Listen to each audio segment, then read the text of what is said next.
Hello. Oh my god.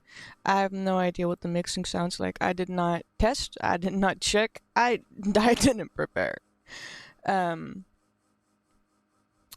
this was gonna start like an hour later. And that was the plan. And then I realized, my social battery's real shit. So I'm just gonna do it right now while I still have the energy, because it would be a huge, huge shame if I started and shut the hell up. Thank you. It would be a huge shame if I started at 9 and then like I could only keep up for an hour, because grandma's a little tired. So let's get some stuff out of the way before I begin. First of all, if you hear in any moment throughout the stream, if you hear me breathing, I'm so sorry. I've been optimizing this headset since I got it, and for some reason, no matter what I do, if I if I put the noise suppression up real hard, it'll either completely drown out my voice, or you just cannot hear me in general. And if I put it down, you can hear me, but you can hear everything. So I apologize if you do hear that. I've tried my best, but I'm not that great at optimization when it comes to these things. So let's get that out of the way first. Yeah. So point is, if you hear me breathing, I'm really, really sorry. I'll try my best to do it away from the mic, but I have a little bit of asthma, so you will hear it for sure. All right. That's a big thing I wanted to share before we begin. All right. Welcome to my stream. I haven't streamed in uh whoa. What was the last time? 11 months ago? A year? Hold on. I'm checking right now. I'm actively checking. Oh, I can't see it anymore. I think I think it's been like 11 months. Probably. I cannot see. Well, I'm sorry. I'm a really big grandma when it comes to these things. Let me check.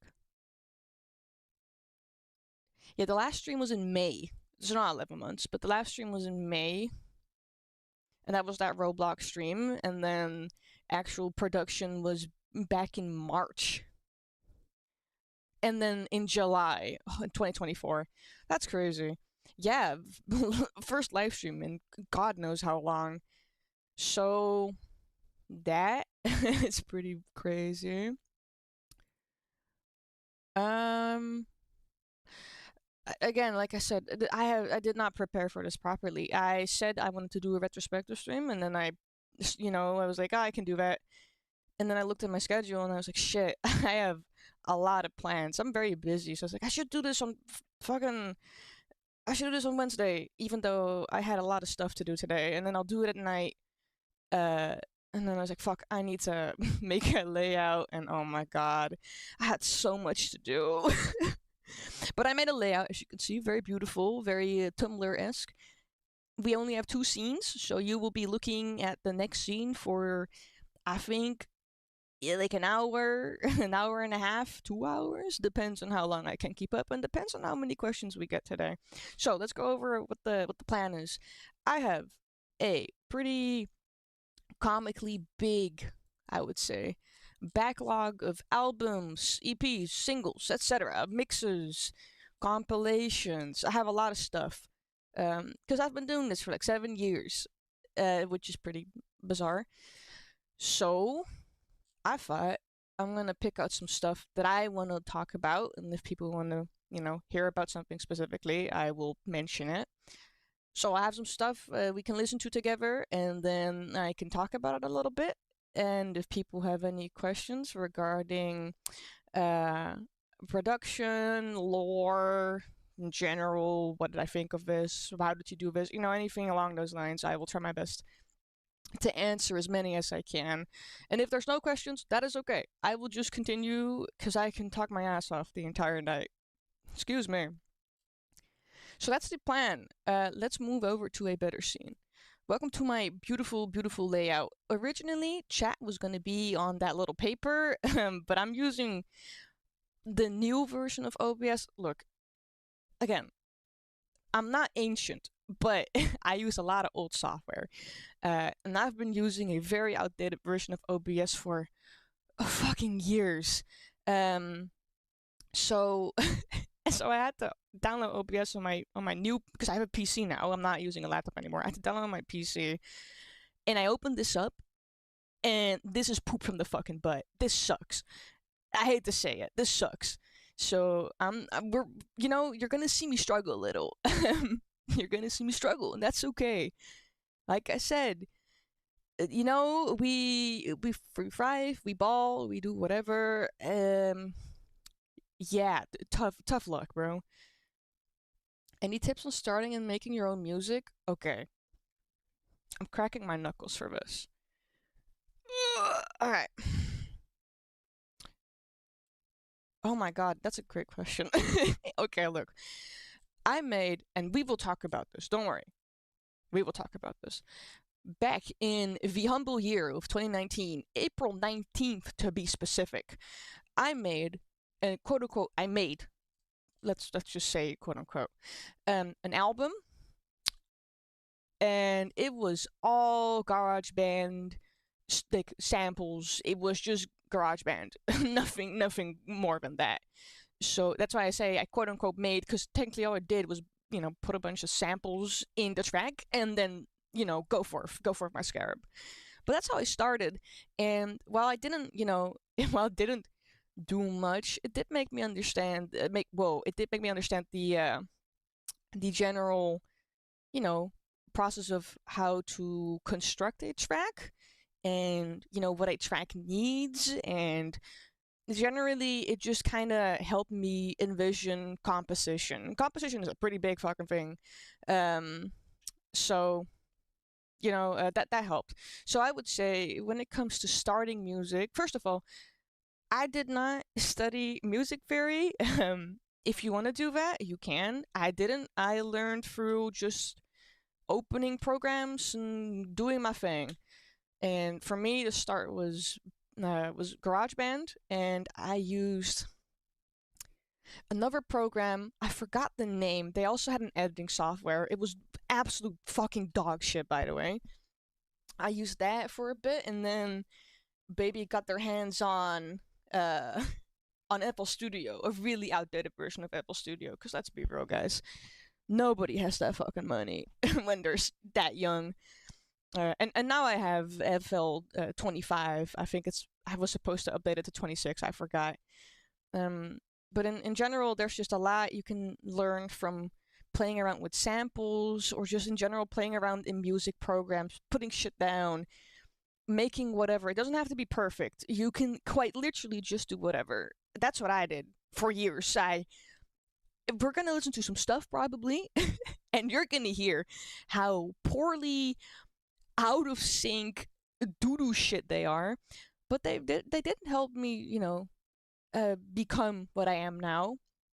So this is a lot of bullshit I'm saying, but basically point is, go into a free program, or if you can crack something, you should crack something, and play around. Just go do stuff. Again, it does not have to be good. It's about starting to block out a track, and then you can learn from there. And if you want, again, you can learn music theory, you can look up tutorials, or you can do what I like to do, and that is listen to tracks I like and then deconstruct them in my head or in FL Studio, and go from there. It's great stuff. It helps out a lot. Yeah. Yeah, you cannot write on the paper. I really wish I could. There's a way to do it. I need a link for my chat, and then I need a web browser, and you know what? Maybe I can figure it out. Give me a sec. Never mind. This is not what I want to do. No. Oh. I'm pretty sure I used LMMS. I think. Big I think. I'm not sure. It's been, if I see the icon, I will probably remember it. but I use something on my computer. Do you have an album you've made that you consider your best work or favorite? Ah, shoot me, bro. Um,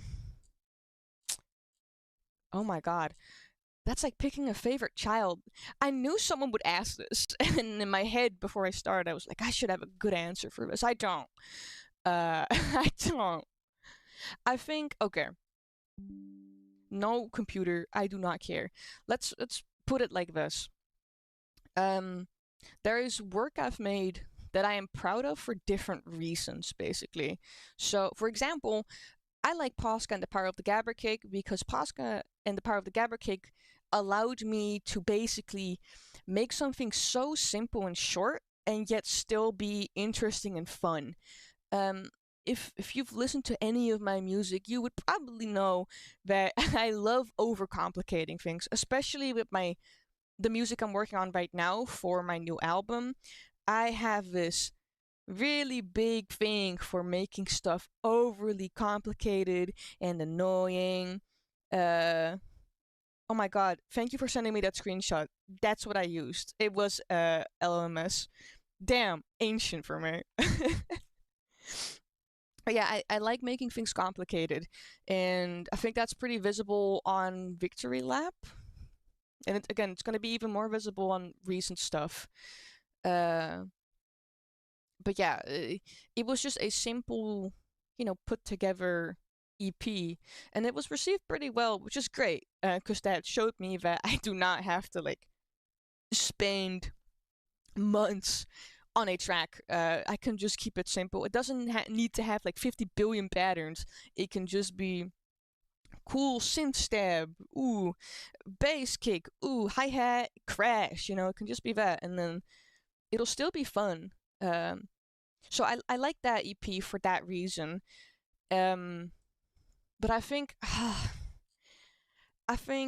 albums like Home as a Sanctuary and Victory Lap do very much exceed when it comes to the rest, and arguably both releases struggle from something, um, but they showed me that anything is possible, and it also showed me that there's so much to do in music. I mean, I've made it from the start. I've made it pretty clear that bbsi was gonna be a project where I can do anything and everything, and I shouldn't have to be restricted to just poop sharp breakcore basically.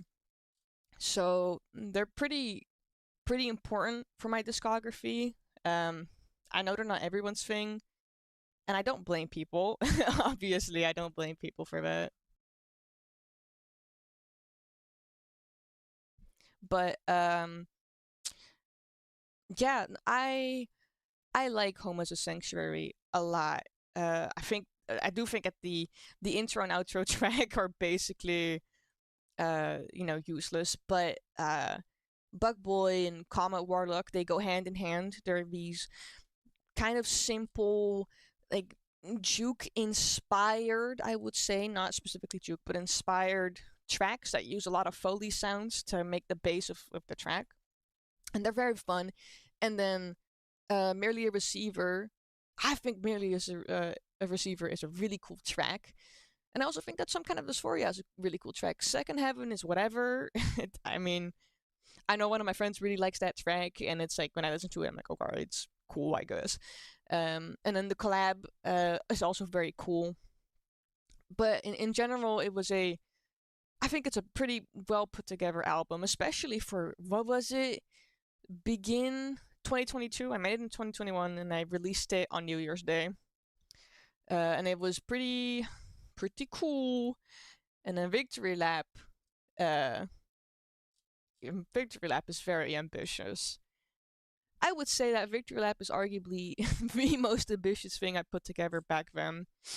And I will say that Victory Lap also struggles from what Home as a Sanctuary struggles of, and that is that there's some really great tracks, and then there's some tracks on it where I'm like, yeah, this could have just been Like track 2, the opener, basically, Circuit 1, is great. I like it. Would I remove that yippee German boy sample? Yes, but at the time I thought it was funny. And the Cigarettes in the Theater remix is one of my favorite things I've ever made. Arguably, I think that it's a really fun track. I do not know how I put it together back then. I cannot replicate it anymore. But I really like that. I think that Heaven's Edge is kind of useless. You know, if I had a chance and I made these physical, like CDs, I arguably would remove Heaven's Edge and the Sensual System, but that's basically because I think they're just kind of filler tracks. They're not really like the rest, you know? Like the first two tracks I mentioned are essential to Victory Lap. And then there's MSX, and I've mentioned it a lot of times for the people that, follow my Instagram and have done the Q&As. You guys know that MSX is arguably one of my favorite songs. I think that it is interesting, it has a lot going on, and it's basically just breaks and a sample, and that's it. But I really like that. And then Nitrogen Speedway was fun. It was just fun to put together. It's like a really simple house track, and it was very fun to put together. And okay, was it this Modern Love remix is not bad. I just don't care for it anymore. And Orkyard is very good. I like Orkyard. And then you have my Cherished Moments, whatever, pretty good fun track. And that's kind of it. If you listen to it again, that would be so awesome. Yeah. Anything else? I know it probably sounds very counterproductive for me to name albums that don't include Choo Choo or Posca, and I know that's probably crazy considering the fact that they are my mascots. And it's not like I don't care, or not that I don't like them. It's more that production-wise, there's just a lot more to different albums than to, Break or Not and to Gabber. But we will talk about that. We definitely will. I'm gonna go take a sip real quick. One sec.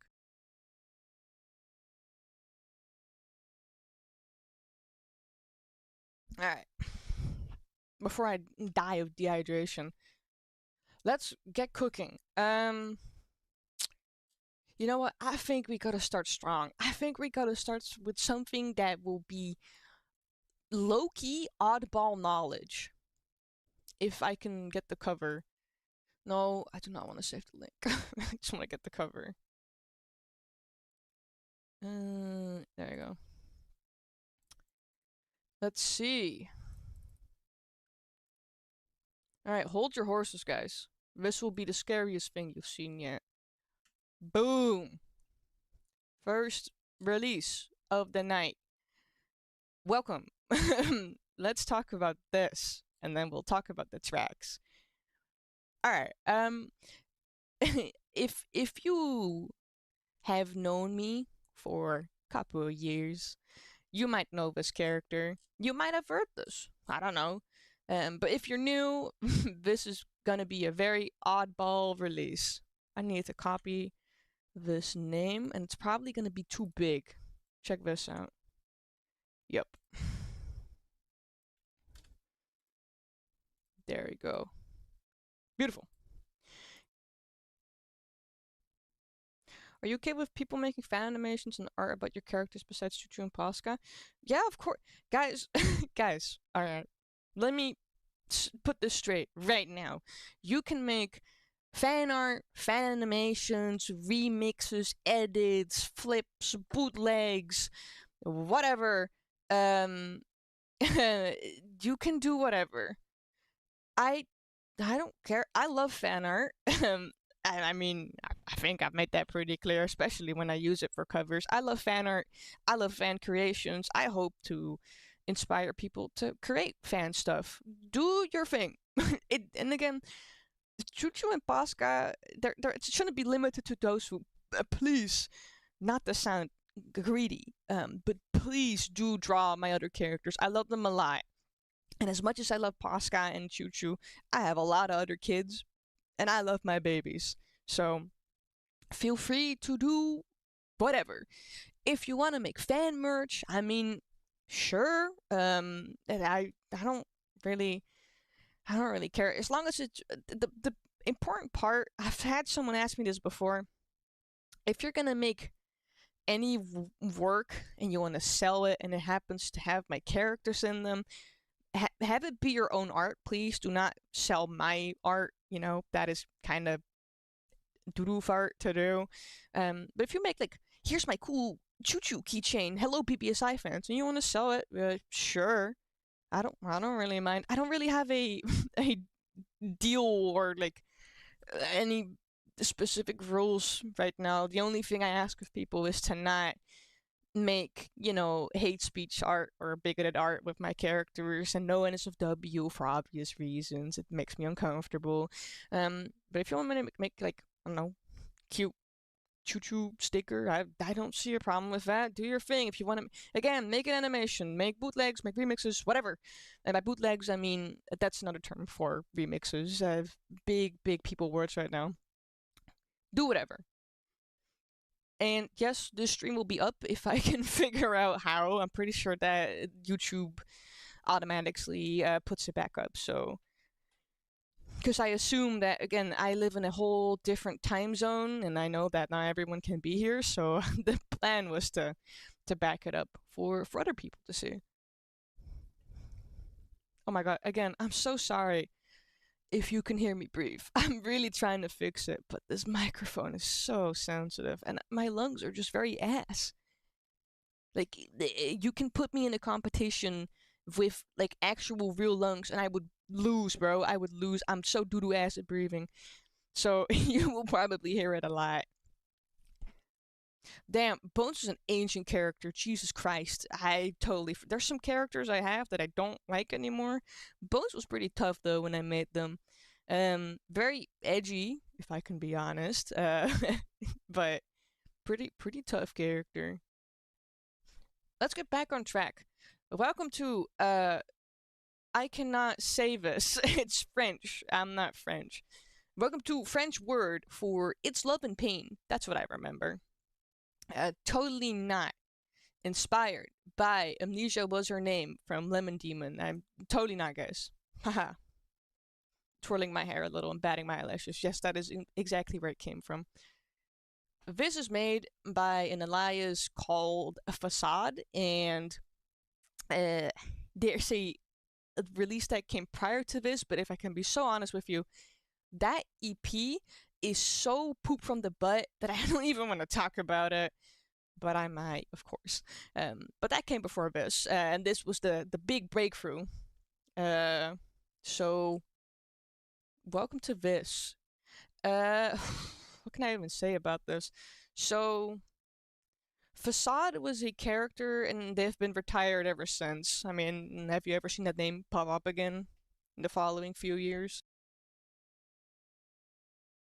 No, I don't think so. I retired Facade, I think like a year after this. I have to check. But because Facade ended up becoming Drum and Fry and a bit of Nitrogen Speedway and a little bit of whoa, Brooklyn. I'm not even gonna say the whole name. That's gonna be annoying. They became three different characters, so I didn't see a point in, and a fourth character that I will mention in a bit. It didn't make sense for me to still have this character, and also I just didn't really care for him anymore. In the sense that, just so you know, this character was a redesign of an ancient character I made. And I was like, wow, this would be so fucking tough if I turned into an Elias, and then I did, and then eventually I was like, wow, this is kind of cringe. So I retired them, and also because I didn't see the vision anymore.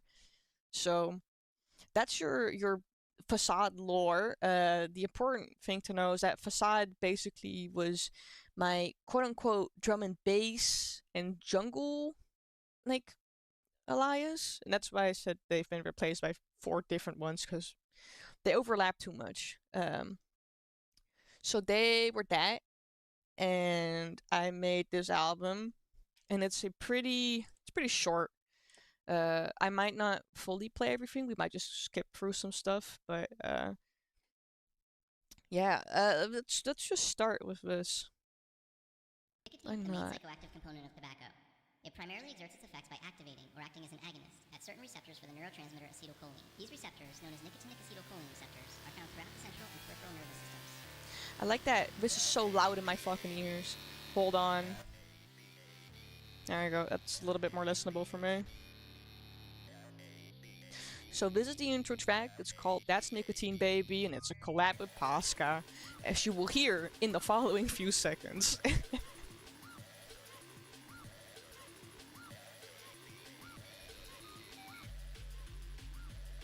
Oh my god. I'm sorry if you could hear that.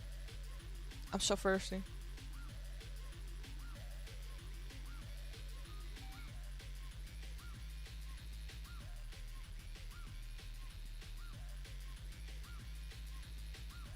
I don't hate this track. I think this was quite alright.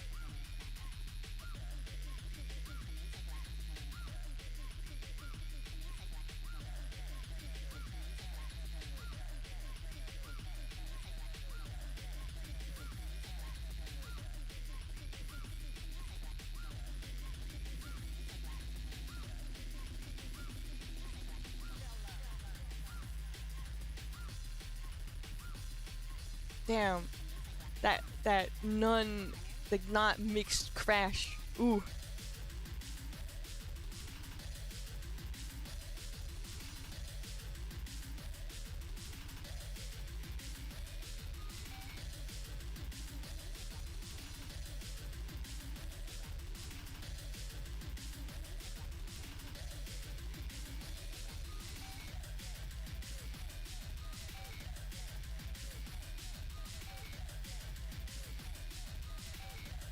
Yeah, this is not bad. I don't mind this track.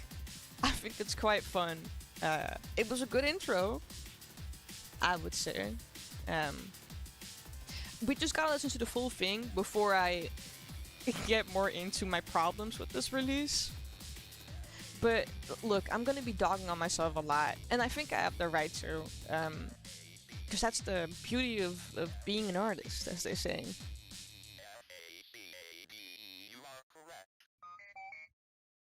Alright, this is gonna shock a lot of you. Drum and Fry fans, wake up. You gotta start running. Right now. This is I don't have much to say about the first track, I just think it's fun. This is Fluoxetine Paradise. And people that listened to Beach Funeral. Was that the name of the album? Oh my god. My own work, guys. Beach Funeral. That's so smart. People that listen to Beach Funeral would know that this track is basically the opener for that album. Bro, I'm not making any sense. Let me pause this.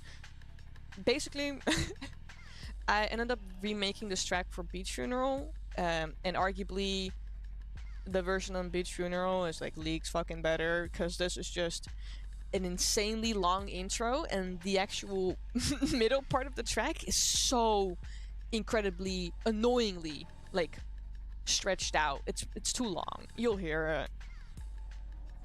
Give the intro like a solid 20 more seconds or something. I lied, never mind.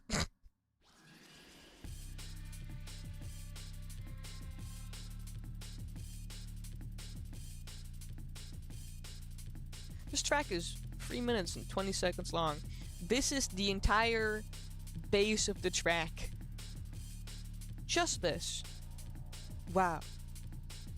They call me Mr. Big Rider. Call me to the studio, bro. I can cook.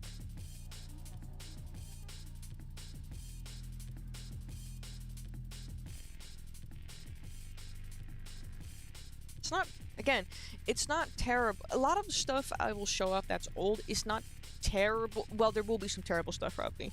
It's not terrible. It's more that you can very clearly see that this is Baby's first attempt. Or not first attempt, but like early stages of what I am now. Haha, Ina. Do people say Ina or Enna? I do not, I cannot keep up. The cool Picasso woman.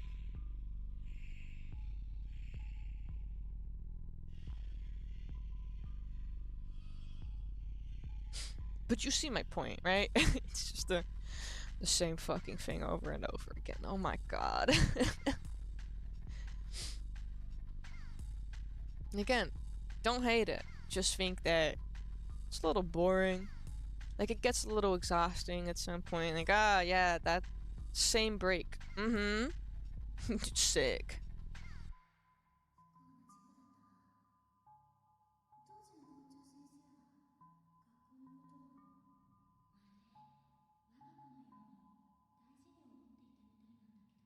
Oh, there you go.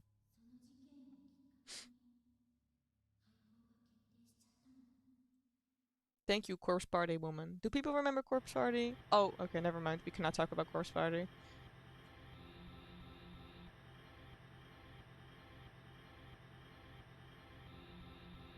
Oh, this is also ancient oddball knowledge. Endless Optimism was a track I wrote 2019? 2020? Raising my eyebrow, scratching my chin, like taking a drag from my tobacco pipe right now. I think so. It was an ambient track that I wrote under the Elias Wolf murder, and this is I call it a remix. This is a remix of that track. And I don't mind this. I think this is quite cute.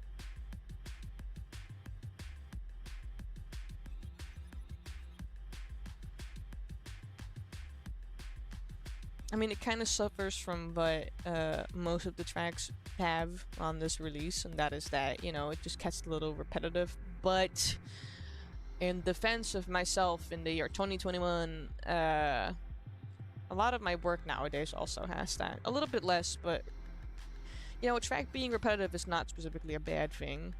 It's just, you know, it's whatever, I would say.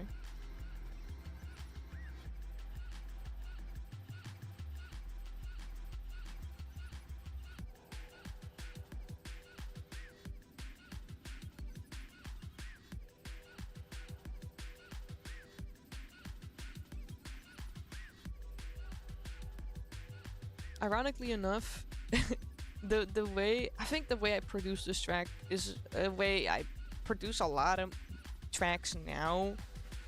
I can probably not show it off. I can, well, show it off in the sense that I can make you listen to it, but there's some stuff that I've been working on that kind of has the similar construction to this. The difference is just that, you know, the modern stuff is more interesting and arguably sounds a lot better.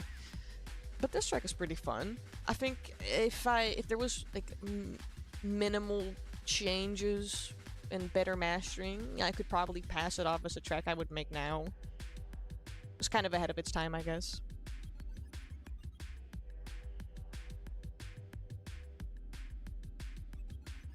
But pretty fun. Pretty fun stuff.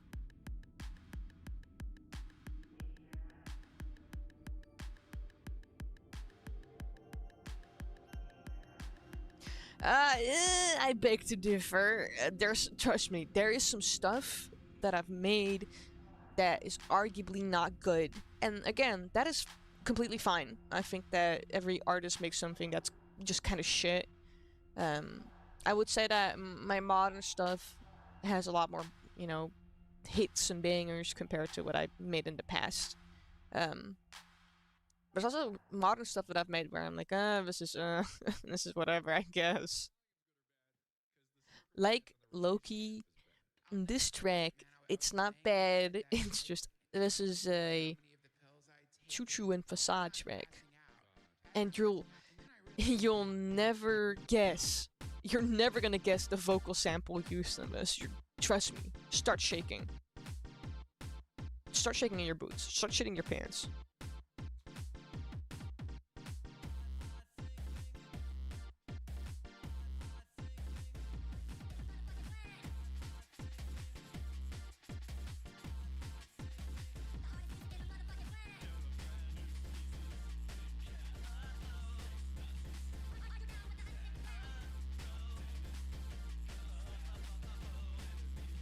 Yes, chat. It is V. Neil Ciceriga. It is him. Mr. Lemon Demon. Sorry, I was reading something in the meantime. A lot of stuff that I made in 2020, 2021, that era, has a lot of Neil Cicerega in it. Because I was a really big Lemon Demon fan. I still like Lemon Demon. I don't listen to it religiously anymore, but I mean, I've been a Lemon Demon fan for years, like even pre Spirit Phone. You know, I'm a damn Skippy truther. I love damn Skippy. But you know, when I started producing, I was like, oh, I can finally use this in my own music, and it'll be so tough. Oh, hello, official Bad Dragon.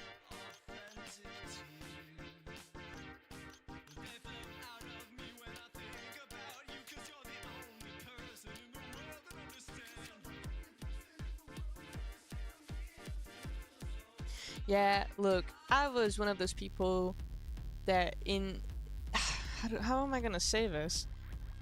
Look, I'm 20 now, right? I'm 20. I'm turning 21. So in 2020 and 2021, I was a teenager, and I'm gonna say it, guys. I'm gonna say it. I was a bunny hat, demonia, monster energy gun type of teen. I was pretty cringe, and I had a lot of candy. I had so much candy. I still have candy. I mean, come on, candy's pretty sick. I had a lot of candy, and it was all Lemon Demon themed. I had candy beads on my Dr. Martens that had like Lemon Demon tracks spelled out on them. It was pretty tough, not gonna lie. Oh, Tobias Lilja. But you know, that's kind of the thing you have to imagine back then. So I was really, that was like prime Lemon Demon time for me, and I was like, I should put it in my music. So and I still like Neil. I think Neil has a lot of good stuff, and I think that, again, I still think that damn Skippy is real good. And so is Nature Tapes. Okay, that depends. What do you fall asleep to? If it's anything in the category from, you know, Brooklyn, I would say I can see that. I could see some Nitrogen Speedway stuff. Choo Choo would be pretty impressive. Or a Simulator. Or Posca. Although I can't blame you. I once, oh my god, it was like 2 in the morning, and I was so tired. So I was listening to a noise pedal improv session. I was trying to study it, but the noise was real loud, and then somehow I fell asleep with it. Which I normally never do. I cannot sleep with harsh noise in the back, but then I did, so I cannot blame you. This, by the way, I want to talk about this because it still holds up today. This is a remix of Dreams of Movement. I'm probably going to talk about this a lot, so I'll try to keep it short. So, Dreams of Movement is a track on Time Is On My Side, which is an album released by Tobias Lilja. I hope I'm saying his name right. I'm sorry if I'm not saying it right. I'll just refer to him as Tobias then. But it's from... Oh my god. I had to think for a sec. It's from Time Is On My Side. It was a album released in 2006. Sorry, not 2006. And it's awesome. It's real awesome. I mean, look, not for everyone, obviously, but I think it's pretty goddamn awesome. It's a very, I would say, it's a very experimental ambient drone electronical album, somewhere in that category. And I don't know how to describe it to you. I just think it's real good. I like ambience a lot, and I especially like it when people play around with it more. Like, not that it's just, here is a chord for 10 minutes long. No, there's actually stuff happening. There's also some vocal production on some tracks. And it's just real interesting. And my favorite track, before, you know, back when I made this album, was Dreams of Movement, and I still think Dreams of Movement is a great track. But over the years, I've started liking Beginner's Optimism more. And again, if guys, if I can recommend an album, it would be Time Is On My Side from Tobias Lil J. And specifically, Beginner's Optimism. I also like the closer track, To Be Thought Of, is great. Again, Dreams of Movement is great. Ruthless Beast, the opener, good. In general, good album. Sure, it's not for everyone, but it's real interesting. It's also worth noting that the guy that made this track and the album I was talking about made the soundtrack for Little Nightmares 1 and 2, which are two insanely goated games. So you're if you've played those games, you're familiar with his work. But he made those, and yeah, it's just real cool. I wish I could describe it better. It's just that, I'm very passionate about. I like his work a lot. I think. No, actually, no. I think Time Is On My Side is my favorite album, and then next to that would be Delirium Portraits. Delirium Portraits is very different from Time Is On My Side, since that has a lot more ambient techno in it. And that is also an album I recommend. No Death Star? Holy shit. Beautiful track. I listen to it every day. Real good. Spineless, great track.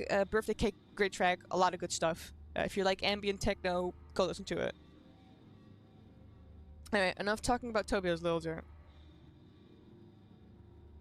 Because like I said, I will keep talking about his work if I don't stop. So, here's track 7. I skipped track 6 because it's a remix. Not because I don't want to listen to it, but it's a remix, so not mine. So I felt kinda, there's not much I could say on it, Red, and thank you to the person that remixed my track. It was very cool.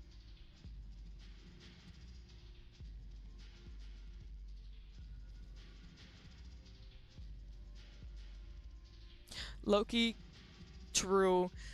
It depends on what normal music is. My music taste is very broad, I would say. My favorite genre is synth pop, if people care. I love synth pop a lot. It's very broad, so I listen to a lot of Kraftwerk. I think Kraftwerk is absolutely awesome, and just like Tobias, I should not start because I will talk about this the entire retrospective long, and that is not the point. But it's real. Yeah, okay. Radio music, I get.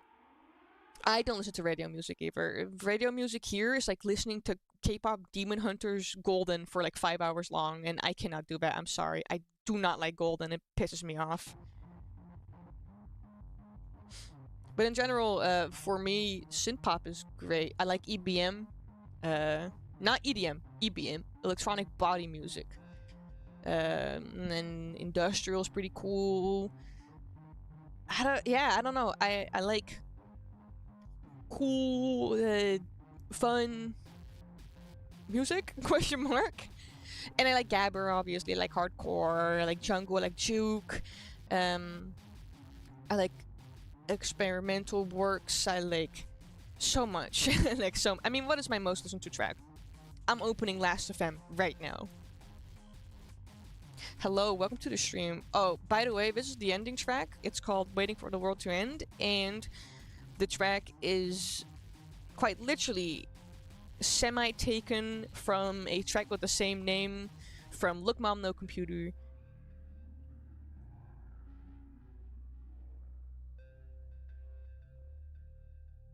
Let's see, what is my top track? In the last 30 days. My top track at the moment is Zerstörer by And One, and specifically the Peine Ist mix, the 2011 one. Because that version is arguably a lot more fun than the actual version we got on that EP. And then another track yeah, there's a lot of same stuff on here.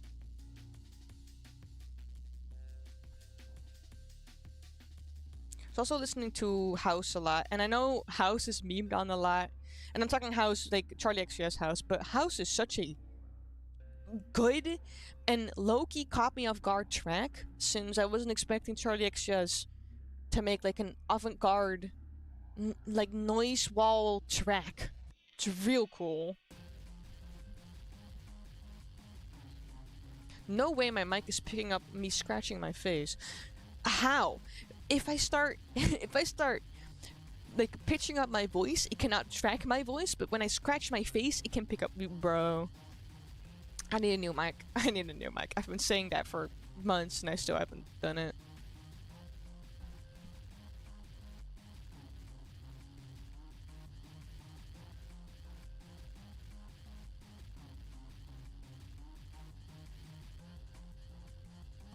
This is already the closer of this album, guys. We've done one album.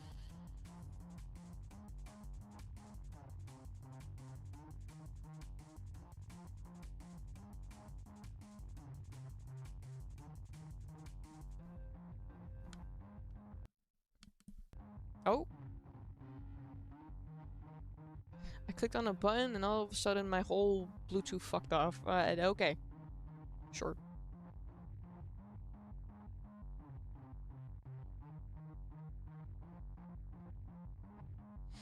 And that was insert French pronunciation of this album. Oh, it has a bonus track, I guess. If that is interesting to people. This is the bonus track. He's seeing monsters. He's losing his mind and he feels it going.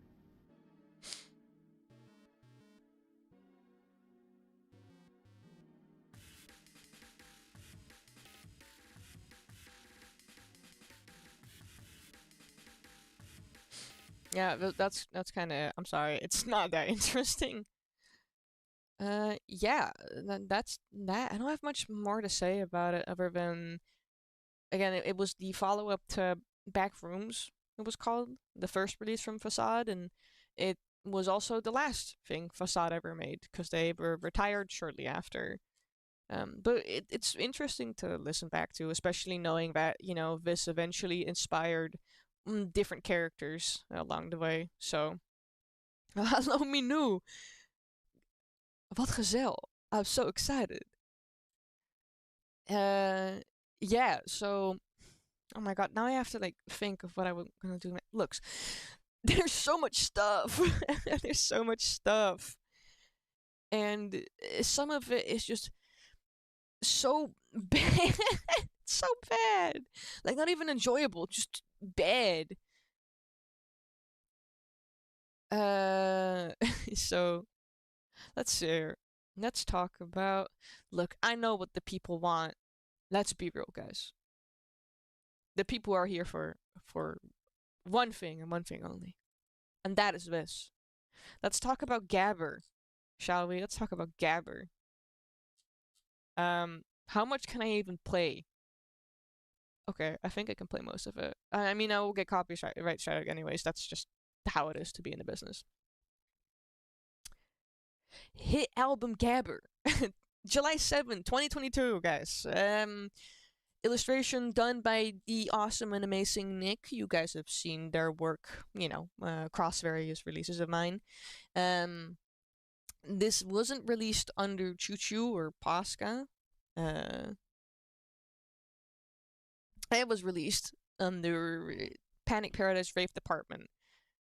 And I need to I need to put down some lore. Like, we need to go deep, and I need to take a sip of tea before I go in, like, balls deep, raw dogging of whatever, before we go in crazy lore. One sec.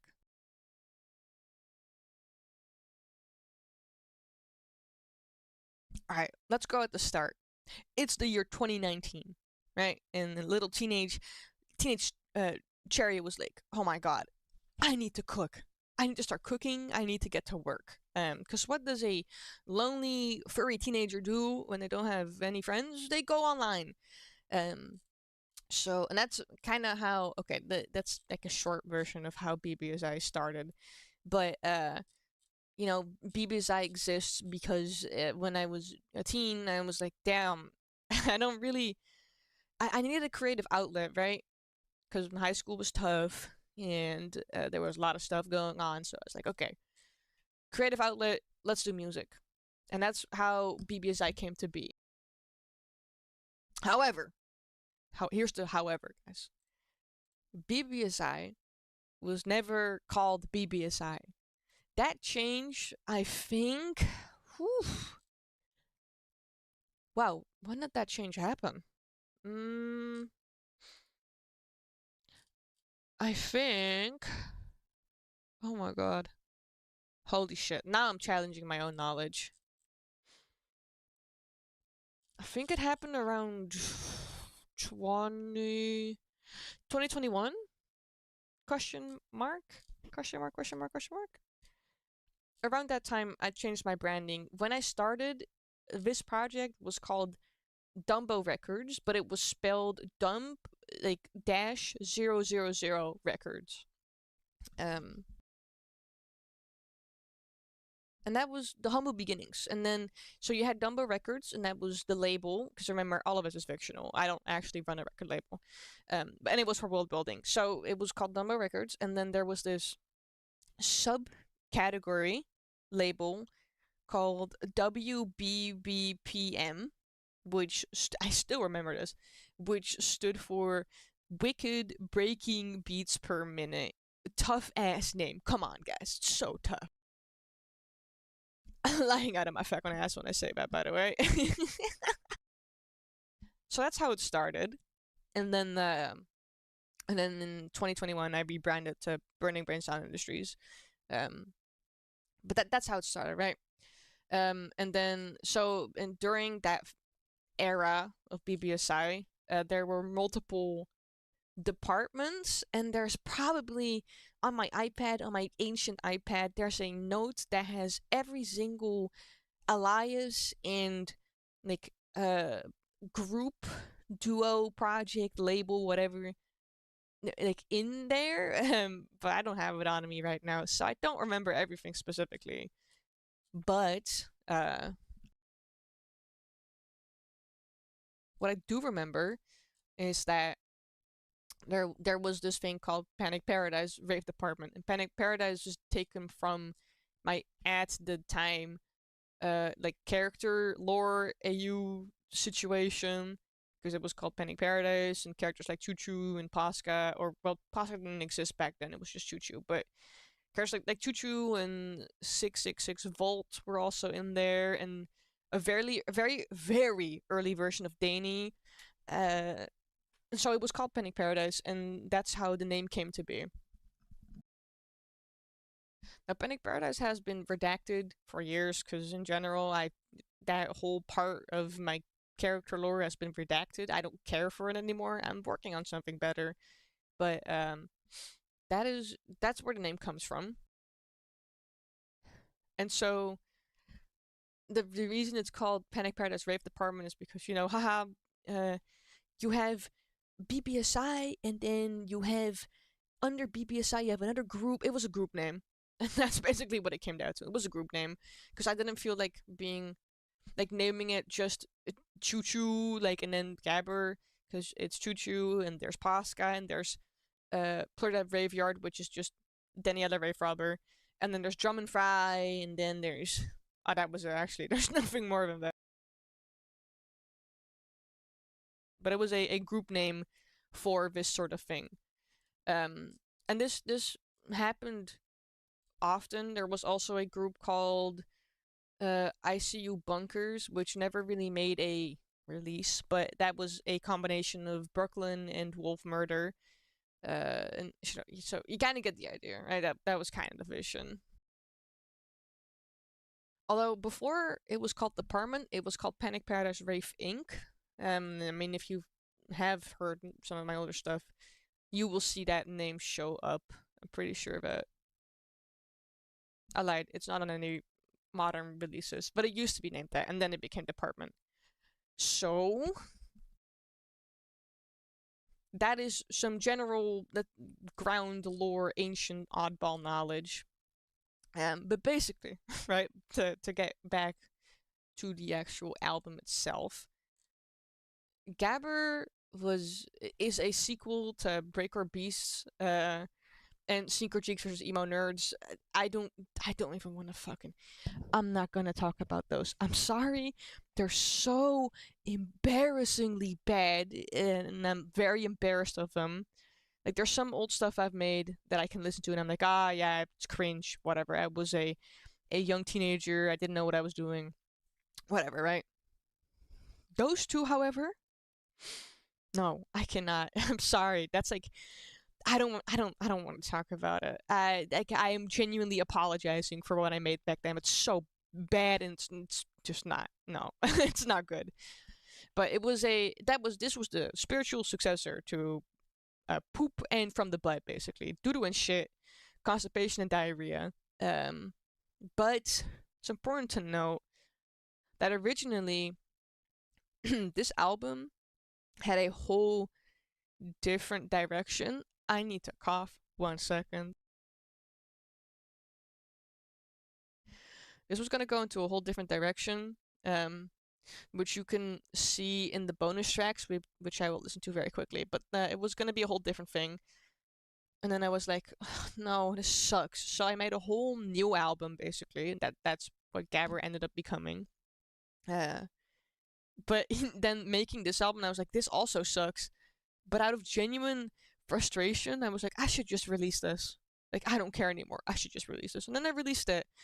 And it basically ended up becoming a breakthrough for bbsi. I mean, Lil Trauma Boy did, like, go off. And so it is important. It's important to bbsi history. And I don't hate this album. Why is it called Gabber, you may ask? I don't know. I don't know. I think I called it that because I thought it looked cool, you know, with the Wikipedia version of it. And then having the description on the album cover, as you can see, very small at the bottom of the illustration. And Loki also, I'm really bad at naming stuff. So this was just like, I'm gonna name it Gabber, and then we're gonna roll with it, even though it's not Gabber. And I've gotten a lot of criticism for that. And guys, I know, right? Now that I'm older, I'm like, I don't know why I called it that, but it's too late to change the album name. And also, whatever, bro. Who cares? There's some Gabber inspired tracks on it. It's good enough, if you ask me. So, yeah. Anything else that I want to say about it? No, not really. The basics of it is this was an album that I wrote, and then I hated it, and then I rewrote it, and then I hated it, and I was like, I'm gonna post it. And that's basically how this album came to be. And it turns out that this cover also ended up being a huge thing.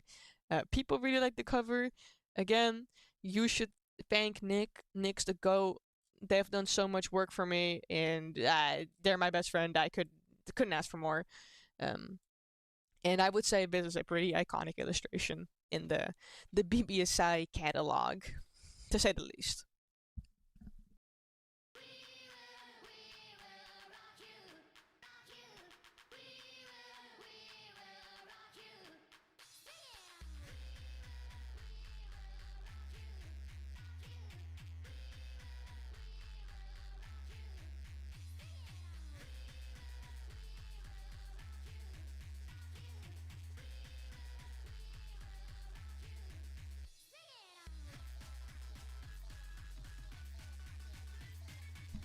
Intro track. Yeah. Sorry, I had to catch my breath.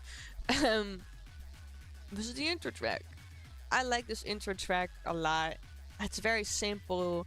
It's fun. It's very simple, but I really enjoy it. You could tell that I was having fun with this track. Like, regardless of the fact that I hated this album when I made it, it has a lot of fun stuff on it that I look back at fondly, like very fondly.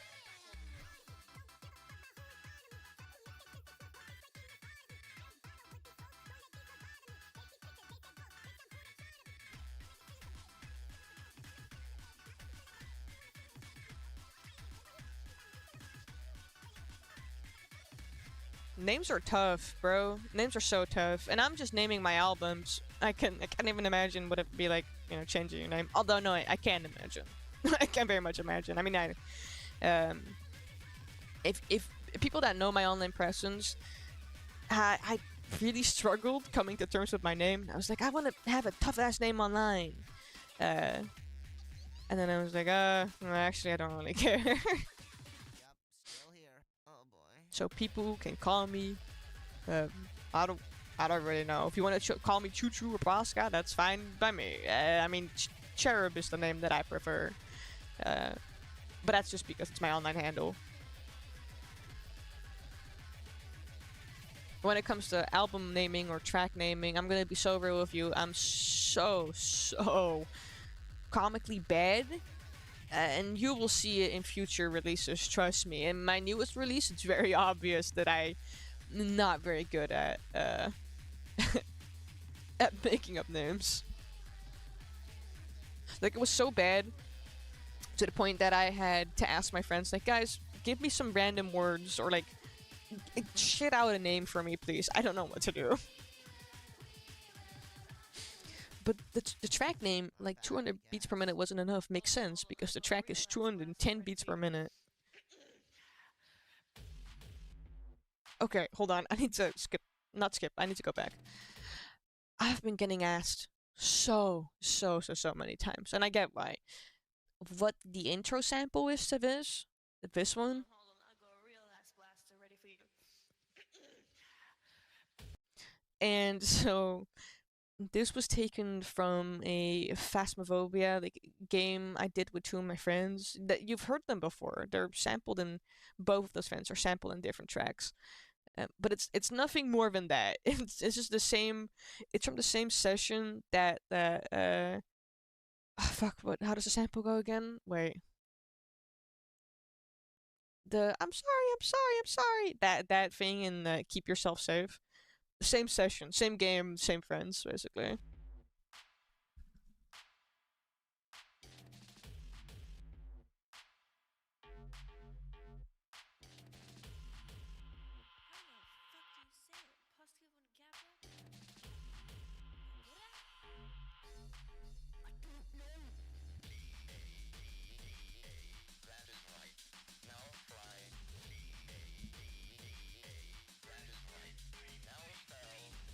I think this is arguably next to next to some other remixes that I've made. I really like this one. I don't know, this is just fun. And it wasn't even supposed to be a remix at first. I was just messing around with the stems that this track had. And then I was like, wow, this is low-key kind of fun. I should remix the song just in general. Like, I don't need specific stuff from this track. I just want to remix the whole track.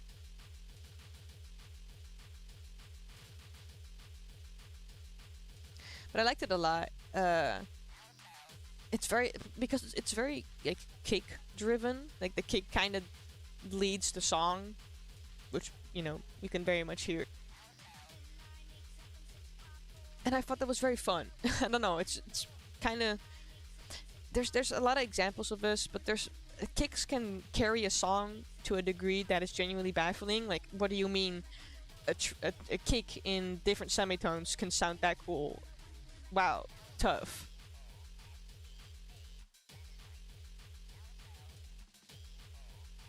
And a lot of speak and spell, because I really liked using the speak and spell during this time, and I still like the speak and spell. There's so much stuff you can do with it. It's such a fun tool. I'm very happy that there's an online version of it, and that I don't need the actual real life speak and spell, because that would be the death of me if I had a real life speak and spell. Like, I would be on that thing 24/7, and it would annoy everyone in my neighborhood. Definitely.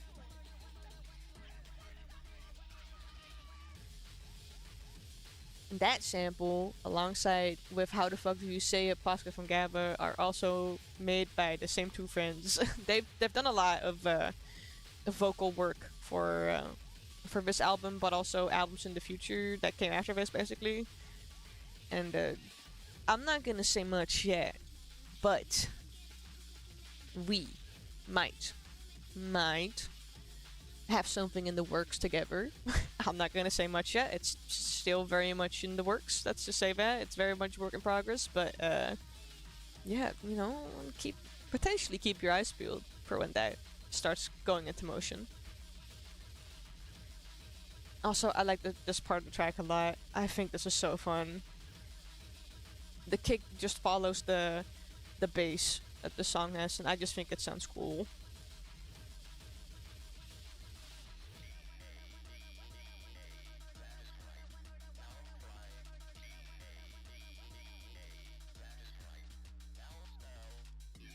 Gotta admit, it's a pretty fun track.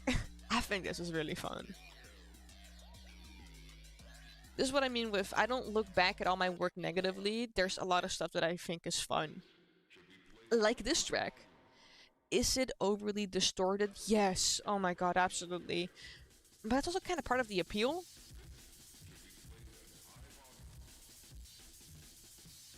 And would you believe me if I said that this track was originally supposed to be like Daria core inspired, but I didn't really know how to make Daria core, so it became this instead? Yeah, crazy to think about, honestly.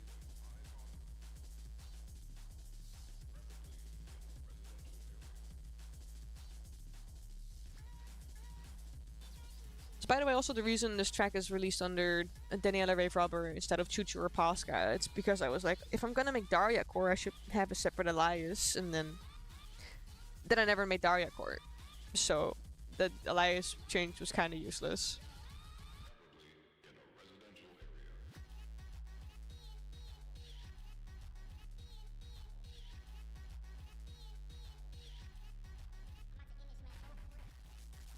That's so funny. Honestly, I sometimes still reference it to my friends, like the people that are responsible for those samples. Or sometimes I'll just be like, hey guys, remember when you guys said this? And then I put it in a track. Or I'll see like the Phasmophobia clips back and I'm like, oh my god. It makes me kind of nostalgic.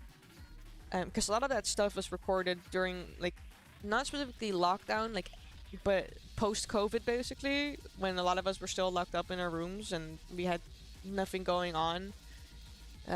So it's very nostalgic for me to listen to. Are they kind of terrible without context? Yes, but they're really funny to me. And I like bringing that back in a lot of my work. I mean, there's various tracks that sample things from my friends, and they're purely in there because I love my friends, and I just like having, you know, personal jabs in my work. I don't know. I can't really explain it. It just comes from a sense of wanting to show off my friends and just having fun, I guess.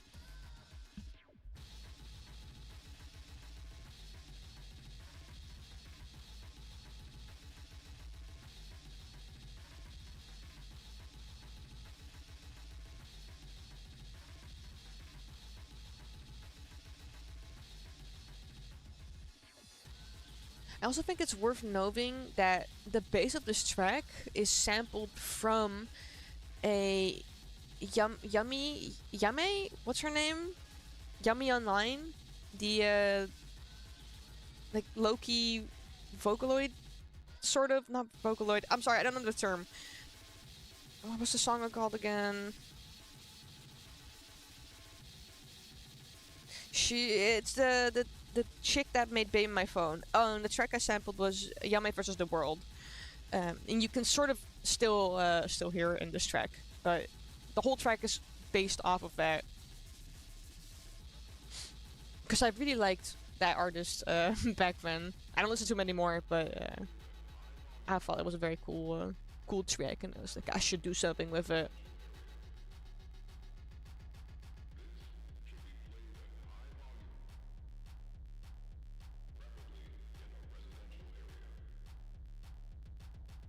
I just realized I didn't change the title. Hold on. Oh my god. Born to Pop, my DJ so bad. This is Loki. Oh, this is fucking up my... Okay, whatever. This is making me flinch a little.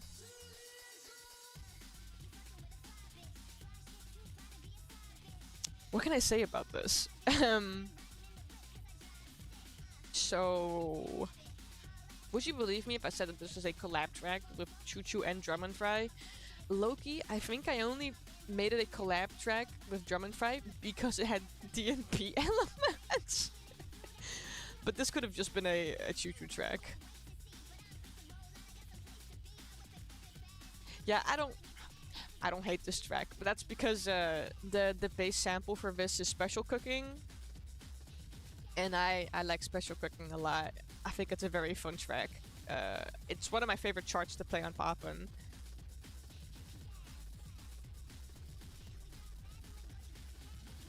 But then I hear Cupcake, and I'm like, oh my god, that's Cupcake.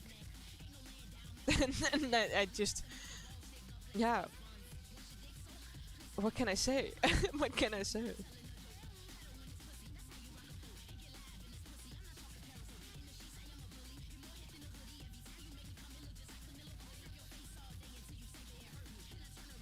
But it fits. That's the problem. The track fits. Like, all of this fits together in a very weird, obscure, dumb way. But I think that a lot of my work has that, where things that don't make sense somehow work when they're put together.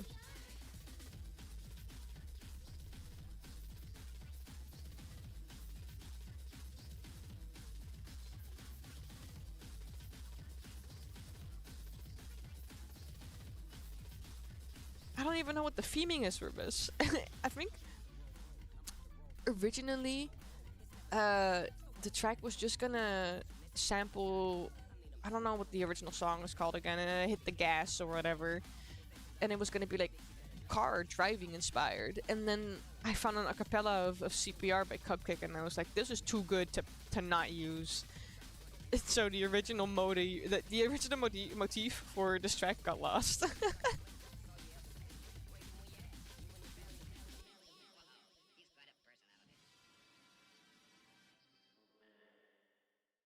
Crazy.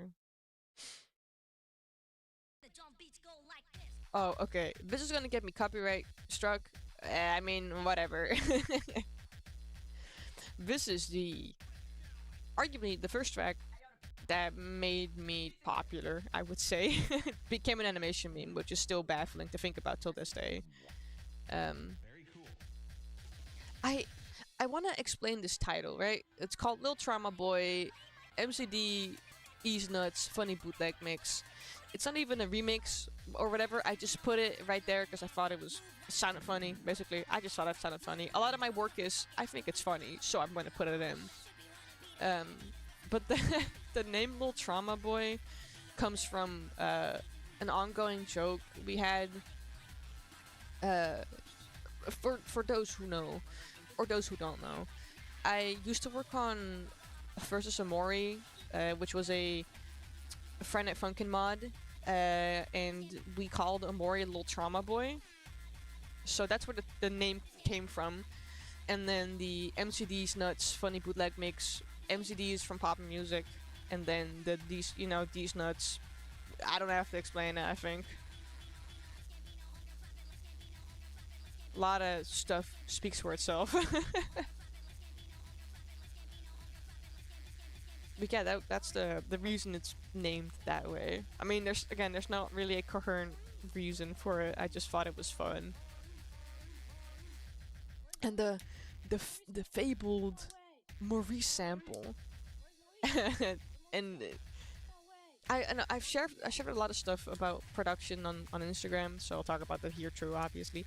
But that Maurice sample was from a video I saw years back of these, I think they were college kids or high school kids, I don't know, I'm probably college, and they had this worm on a string called Maurice, and they just took it on adventures, and I thought it was so funny. And look, things are coming full circle, guys. I just like making stuff that I think is funny.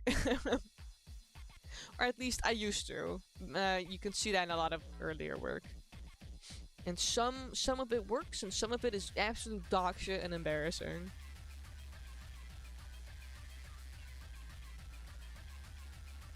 Like the Arcade Craniacs video. They suck, from what I remember, but Nicole, you know, kind of emo sample is pretty funny.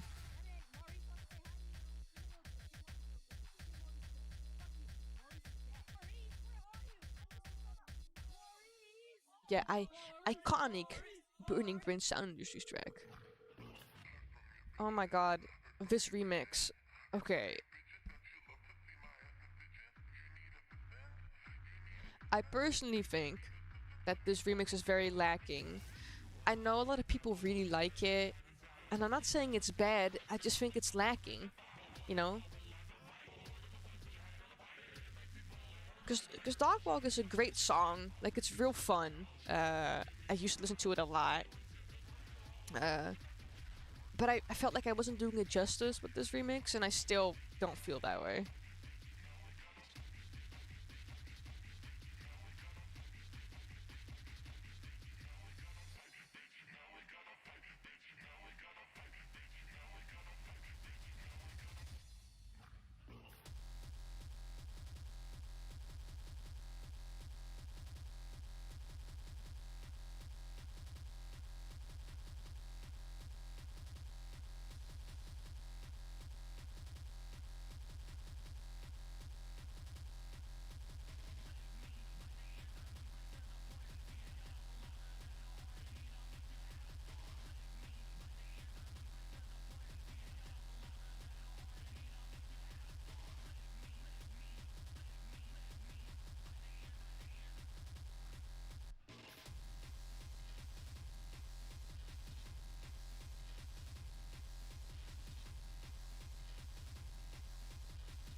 Yeah, there's not much to say. It's so. I don't know. It's so. That's my that's my explanation. It's so. Although I do like this part of it. Um, I was gonna remake it. The the file was on my laptop somewhere hidden along the lines of 50 billion project I never finished. But I had a remake planned, and then I never finished it because I thought it was. I don't know. It didn't hit the same way. So one day, one day I'll do it justice. But for now, it's like, this is good enough, you know.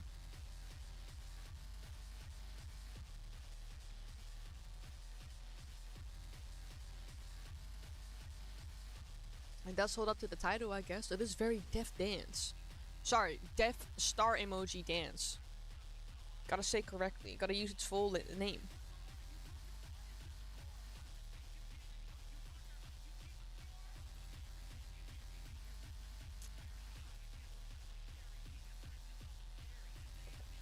Oh my god. I'm hydrating so much.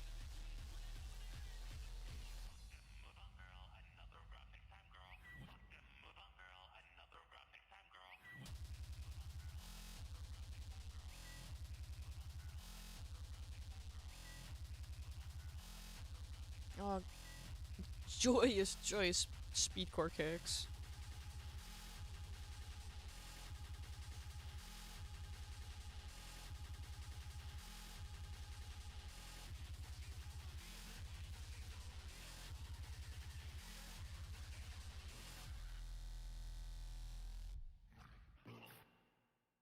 Yeah, bars.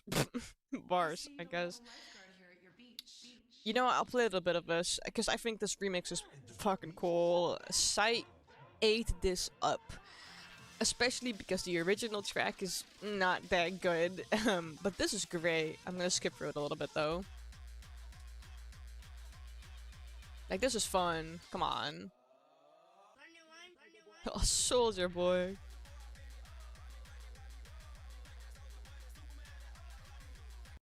It's very fun. Very, very fun.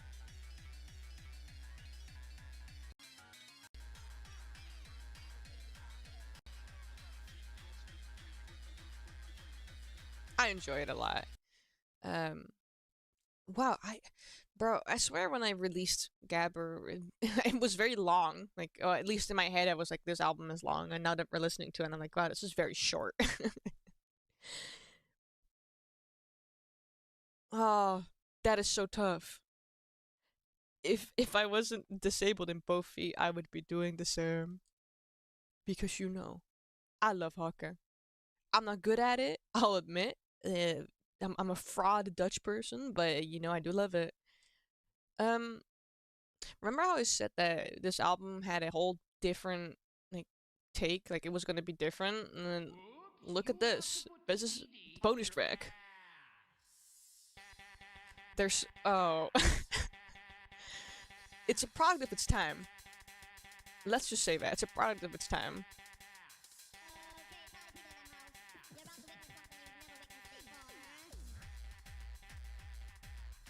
But here's what it was originally gonna sound like, basically.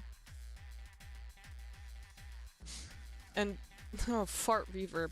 Both tracks were unfinished because very early on, when I was working on this, I was like, oh, this Loki sucks ass. I need to start over. So a lot of original stuff got scrapped, and I don't know where it is. Like I wish I could tell you, but these are the only two remaining pieces.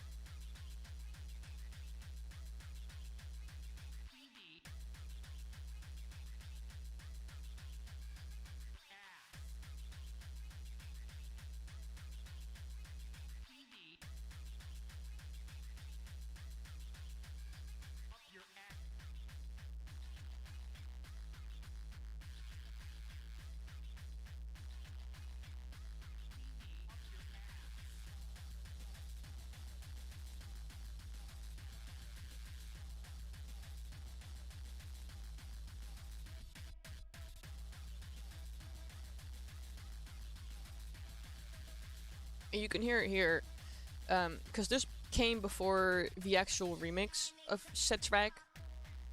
Um, Listening back to it, I'm like, this is fine. I don't hate this.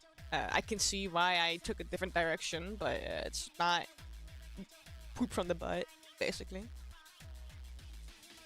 It could have been worse. Let's just say that. It could have been worse.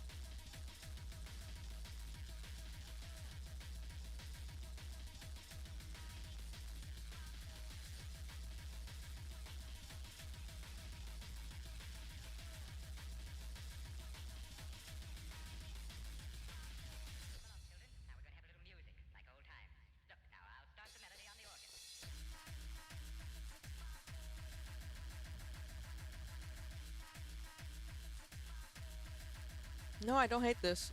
There's like a thought forming in my head right now. I would produce it differently nowadays, but the layout of the track isn't bad.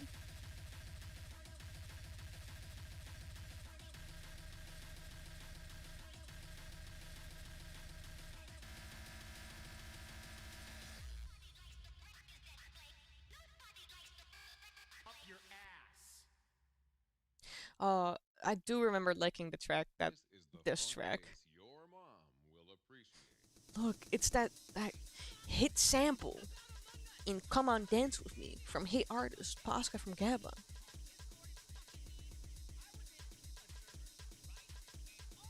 Look, this track is dated, but I really liked it when I made it, and I still think it has some charm.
So peak.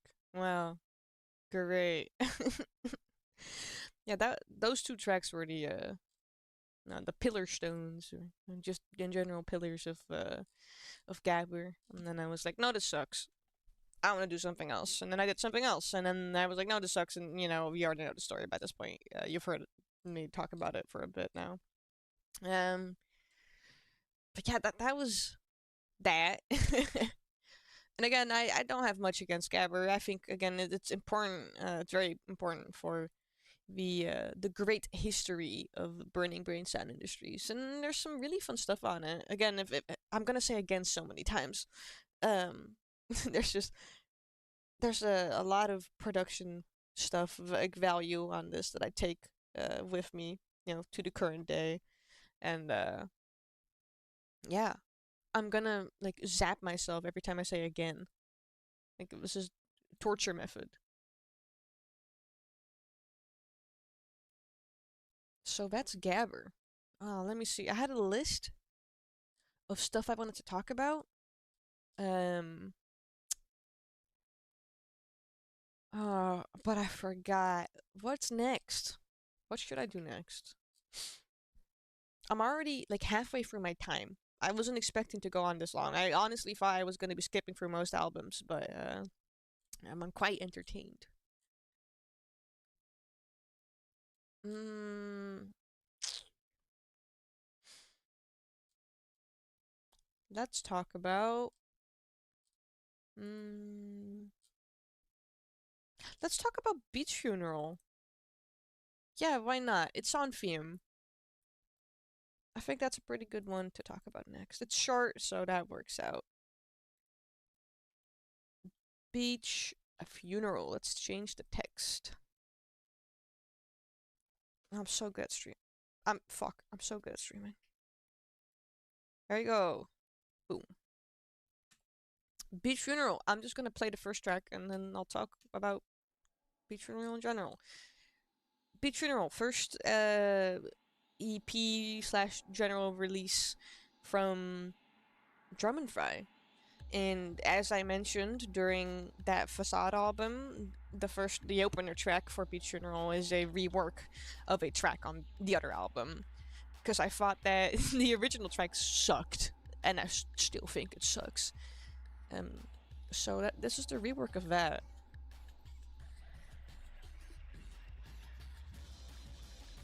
And I like this song. I like it a lot. If I could go back in time, I would master it differently because it's so insanely crusty. But also, I'm cutting myself some slack because the headphones most of my work was mastered on were so bad. Like, oh my god, so bad. I have a better headset now. So, you know, I hear a lot of better stuff now, but yeah, oh, I forgot my train of thought. Back then, the mastering went differently because I also couldn't hear much. Or what do you expect from a gaming headset? But yeah, basically, some general stuff about the CP. Beach Funeral was very experimental in the fact that, you know, it strove away from the breakcore inspired stuff I was doing back then. I just wanted to do something differently. I was tired of doing the same thing, and then Beach Funeral started production, and I'm following the same thing basically, because what happened during the period of making this is happening right now, since because I'm working on the next Drum and Fry album. So, you know, time is a flat circle, I guess. But the fun thing for me about this EP, about this EP, is that there's a lot, and I mean a lot of poppin' music on this. Like, so much poppin' music. Because I really like poppin'. It's one of my favorite games of all time. I've been very into it for like a few years now. Not few, years basically. And I was like, I should do stuff with that. And then I did, and then this happened.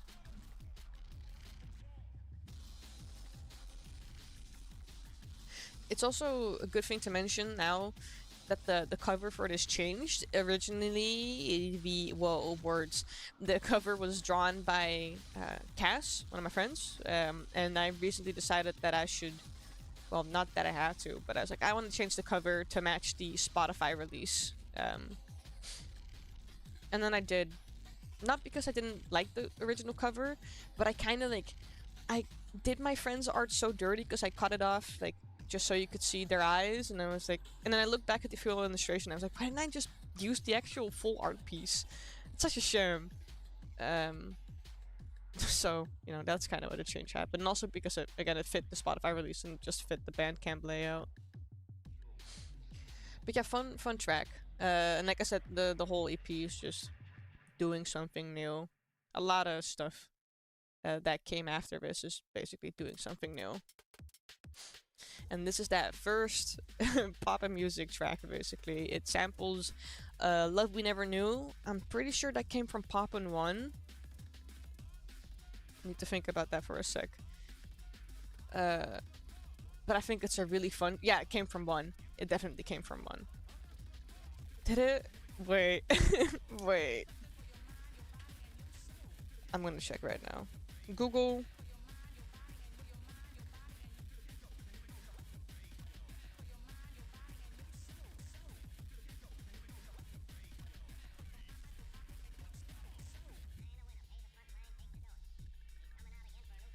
Am I a liar? Guys, I'm a liar. It came from Poppin' Stage. Oh my god. But it's in other Poppin' games.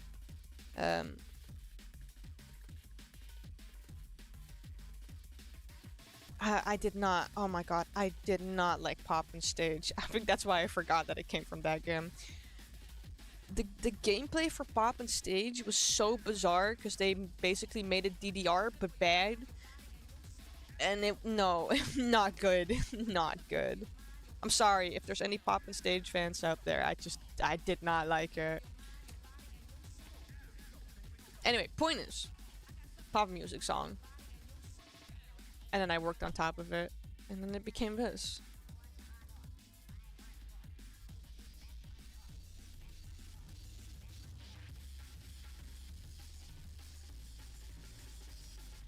I will say, I am on the of the humble opinion that the first 2 tracks are the best, and the other 2 are genuinely whatever.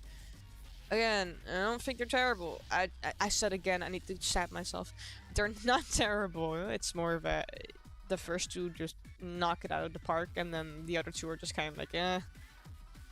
I was having fun. That's just what it comes down to. I was having fun, which is not a bad thing.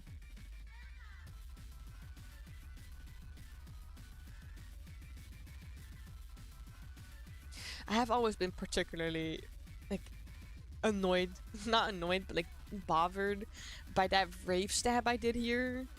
I think it's because it's just very crusty and it sounds kind of out of place.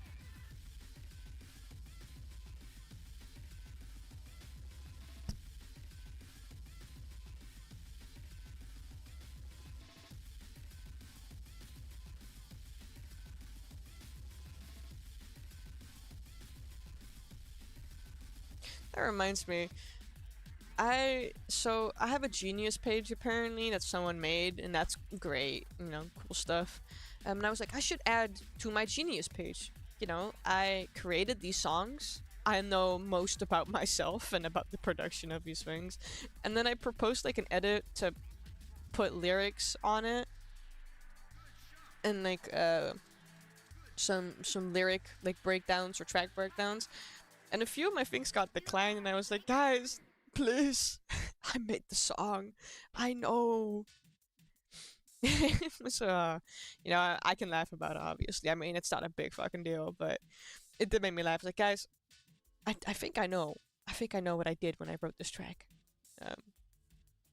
But yeah, I mean, in general, there's some stuff on the Genius page where I'm like, oh, and I mean this with all due respect, but there's a thing going on where people think that I'm a trans woman, and no. On the spectrum. I mean, being non-binary is on the spectrum, but I'm not a trans woman. Sorry, guys. I hope that doesn't break any hearts. I hope I'm not a fraud. yeah, interesting stuff on the Genius page. But I was trying to update this EP on Genius page because I know some of the lyrics. For example, on this track, which is I don't know what I can even describe it as. The base of the track is Tokimeki Bossa. I cannot actually pronounce the name of the track because I sadly cannot speak Japanese. I wish I could. But the song was written by Groove, Enchant, and Yokori, and it's a very fun track. I like the song. I like the original song, basically. And the chart for it is very fun. Is it easy? Yes. But I like it when my chart is a little easy and fun to play. Rather than be, like, crowded with stairs and, like, jacks. And they're so annoying. They can be fun if done right, but a lot of modern charts, but also old hard charts, just overuse them and it gets so annoying.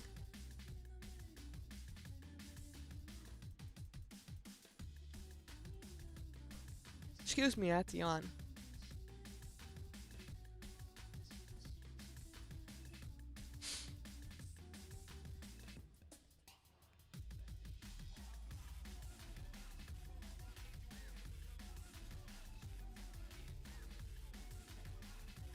I don't have much to say about this.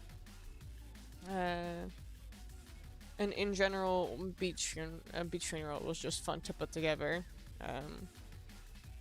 There's a lot of fun concepts on it, and I like Drum and Fry. I think Simon Drum and Fry, as their legal name, is a very fun character, and they've been going through a lot of reworks and a lot of in general changes,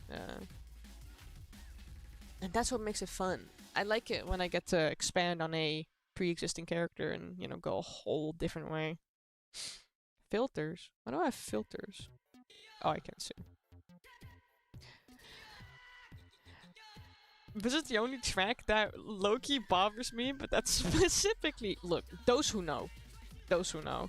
I have used Tachyon so many times. And Tachyon is a great song. It's called Defyon. It's a great song, and then MC Wright's vocals are great. But I've overused the sample so much, so every time I hear it, I'm low-key like tearing out my hair. Like I'm going gray and bald at the same time. But yeah, like the other two tracks before this, this one samples 20 November, and not only 20 November, but there was a very oddball remix called Father, It Is That Mistake, which is where the track name comes from. I just thought it sounded goofy. It's kind of like, one of my friends described it as clown music, and I see it. It's kind of like clown music.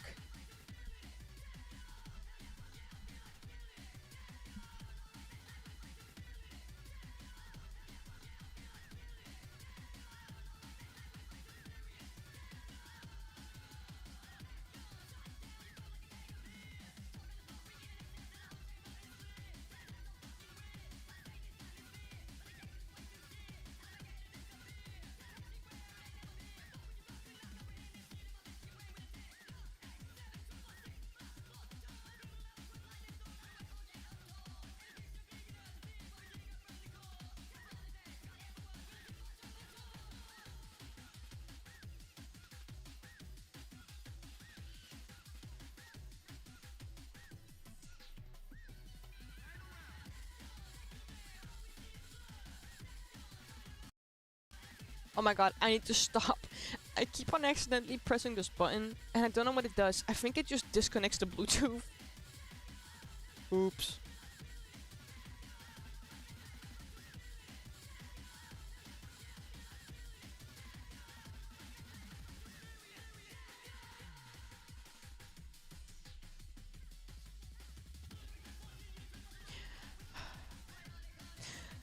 I need to get me out of here.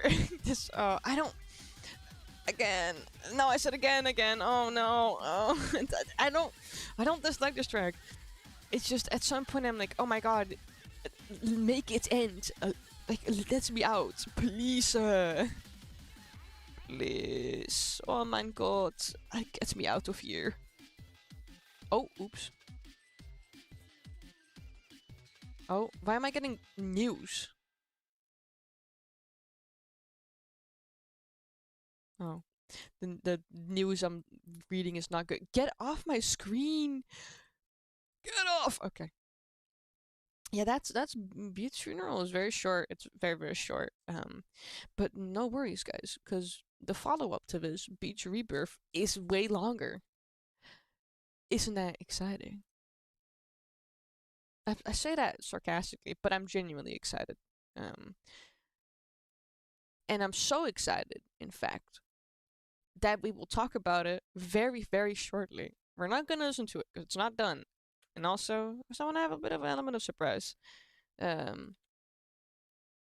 you know, we can talk about it a little bit. I have a little bit of spoilers for the fans.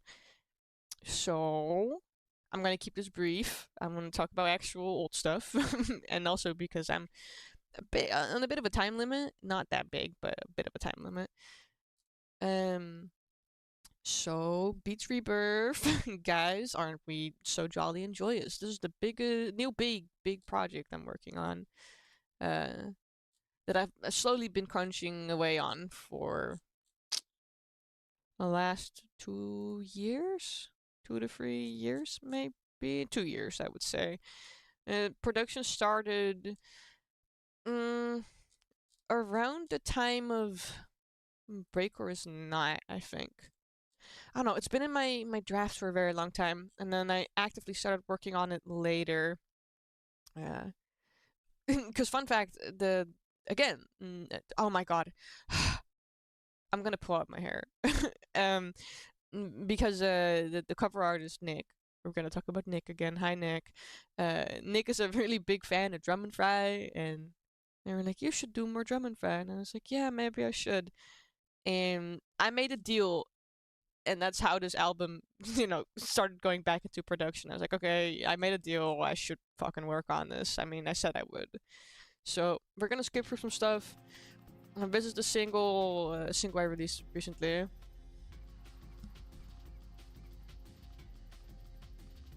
Which is a remix, as some of you know. And I think this stuff is fun. Right off the bat, Beach Rebirth takes a whole different path from Beach Funeral, and production-wise, it sounds very different. And that was kind of the point. I mean, it's called Beach Rebirth for a reason. Beach Funeral was the start, and it was like the funeral of Drum and Fry, and then Rebirth is what we're at now, and that's like, oh, this is all the new stuff, and then there will be a continuation of it after this. Trust me, the Beach trilogy will continue. But I made this, and I thought this was fun, and you've heard Go to Work, this track. Oh. I've played these games before. And we have this track you've also heard. If it will play. Apparently not. It doesn't want to play, guys. And then this track. The track with Posca. And oh, ooh, guys. Ooh. That's all you're gonna hear. And let's see if it's gonna work. Oh my god, as soon as I touch this track, it explodes. There I go. Ooh. I want to play the end. Can I do that? Please?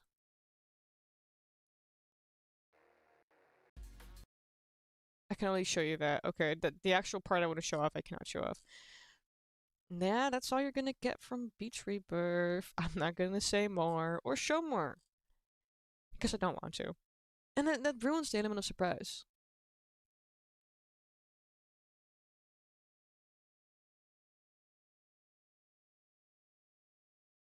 You know, the album art is crazy.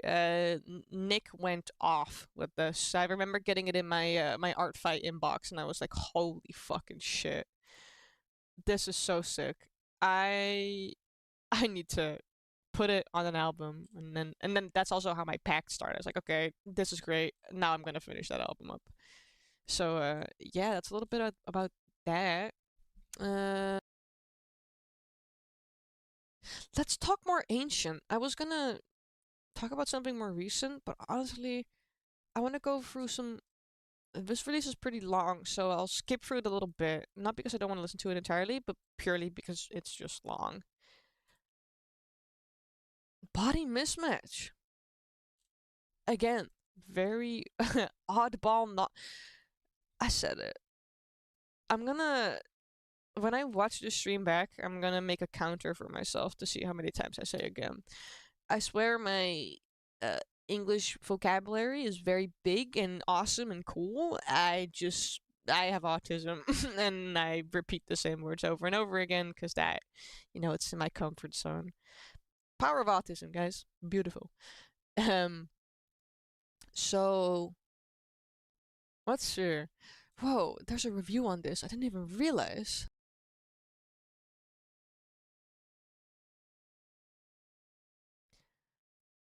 I don't remember much from this. I'm a little afraid. So this is Body Mismatch. This came out in 2020. We're going all over the place. And like I said, there's a lot of stuff here. It's 14 tracks long. They're not super long, but some of these are not great from what I remember. So yeah, this was made when Dumbo Records still existed. So that says enough about this era. You can already tell by the cover art that it's very old, but this is the opener. It's called the Insomnia. It was a remix of a track I released on Obsessive Love Disorder ? And this remix came out when back when 666 Volt was still an alias. They also retired very quickly after. They were low-key kind of replaced by Posca, if you think about it. But this is kind of the era where, you can still hear a lot of out-of-sync, shitty sample use. It makes the hair stand up on my back. If that makes any sense.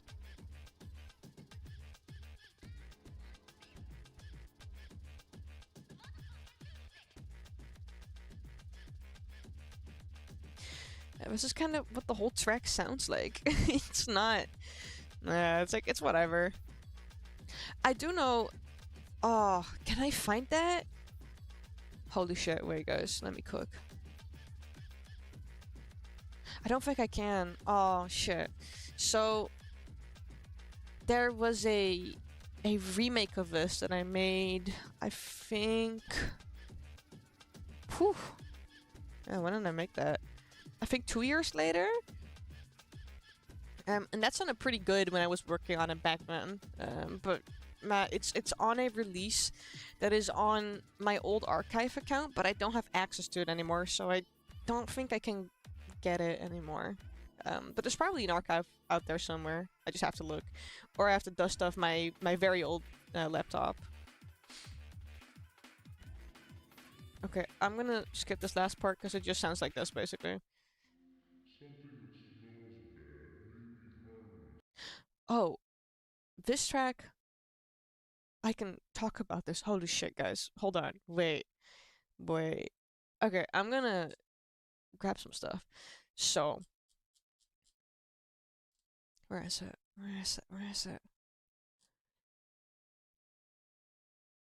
So, okay. There's 3 tracks here. In 2020, I made a song called Winter is Getting Longer, and it was released on Seasonal Affective Disorder, and it was the intro track to the album. And then here, and then later that year, so the album we're listening to right now, I made a track called Winter Must End. Right? It was a continuation of Winter's Getting Longer. And then, for funerary art, the closing track is called Winter Never Ends. Do you see my cooking? I was using like crazy tactics, bro. 4D chess? Is it called that like crazy chess game people play? That's what I was doing in my head. Um it's not as tough as it sounds, but I thought it was cool back then. Um we will listen to these in order actually, because I think that's more interesting than having to go back and forth. I'll skip through them a little bit though, because they're long.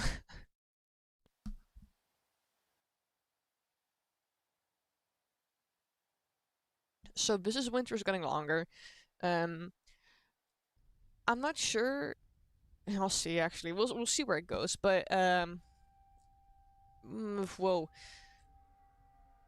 seasonal affective disorder is not that great. It's basically an extension of the first Wolf Murder album I made. I feel like I gotta give context for Wolf Murder, but if I get back on it, I'll do it then. But for short, Wolf Murder was first of all, name was inspired by one of my all-time favorite songs, which is called "We Will Commit Wolf Murder" by Off Montreal, and they were my ambient drone noise alias, and you know they've been redacted ever since, like most characters I've talked about today.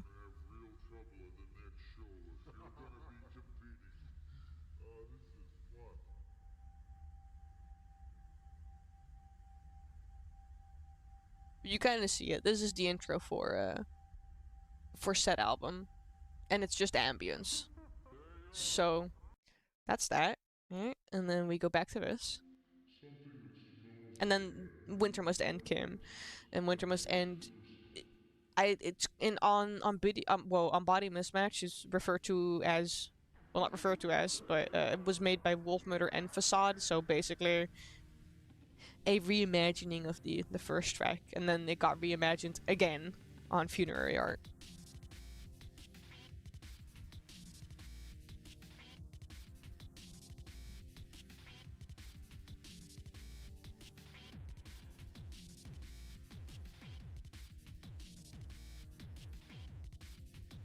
But I quite like this track. I think this track is alright. It did not definitely did not need those empty god stabs. It would have been fine without it, but you know, whatever.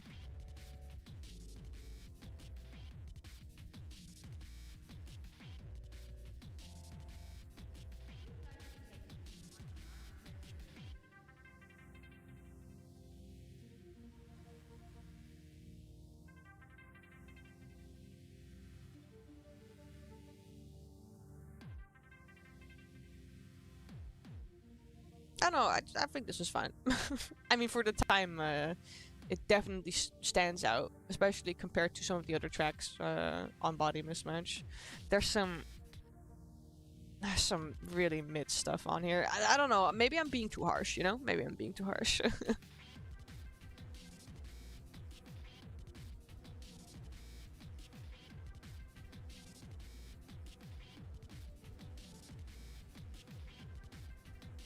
I do find it fucking incredible how a lot of songs are off sync. Like it's impressive that they're off sync, considering that there's a snapping tool in FL Studio that makes it so you can sync and like play stuff easily. And somehow, sorry, I can hear it in the kick. The kick is not on beat, and it's making me evil. I'm seeing red. I'm turning into an alpha wolf, and I'm tearing off my shirt and going, "Awoo!" That's what I'm doing right now.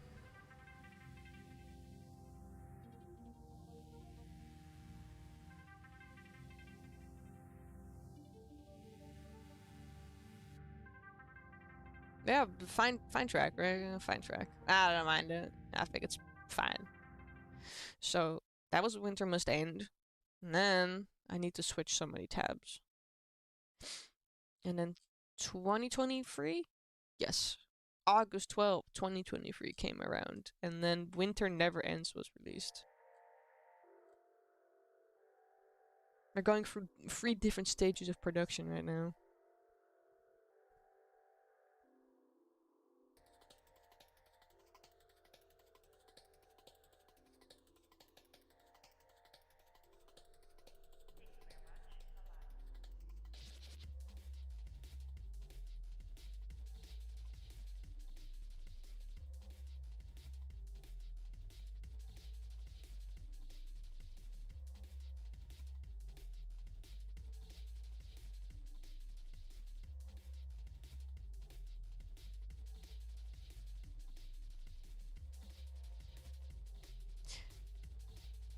I was gonna say something. I low-key zoned out for a sec. Yeah, cool. I do like it when I'm giving myself a pat on the shoulder here, but there's various tracks that kind of continue into different releases or mentions of former releases in former releases in other stuff. I don't know, kind of like with the thing where I sample my friends or just whatever I find funny. It's kind of same here. I just like, I don't know, I just like talking about stuff I made, and I like reworking it and other stuff. It's fun to look back at, especially. Sometimes I do wish I made this track longer, but for an outro, well, for a semi outro track, I think it's fine. If I could go back in time, I would make this so much longer and a little bit more interesting. But you know, considering the prior songs, I think, you know, again, this is good. So back to body mismatch. Oh my god, there's a lot of facade on body mismatch. This track is called "You Don't Understand," and I just want to say, the fucked up pad you're hearing in the back right now, just so you know, that is, and I could you not, it's a stretched out clip with like some like delayed reverb on it of one of my friends going feet, just going feet, and somehow it sounds so freaky. And if you didn't know that, you would just you would just think, oh, this is just some fuck ass pad. No, it's worse than that. But tough, right? Cool production stuff. I'm gonna skip a little.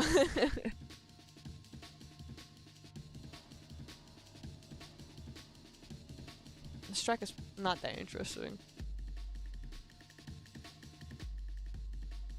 Oh, I even wrote a fun fact. What did 2020 Me write? 2020 Me said about this track. This track was originally a scrap track for Obsessive Love Disorder. I really hoped I could put it on that album. However, no matter what I did with the track, it just didn't seem to fit the vibe I was going for. I see. Well, thank you, me from 6 years back. Almost 6 years. Sorry, this came out in November, so not yet.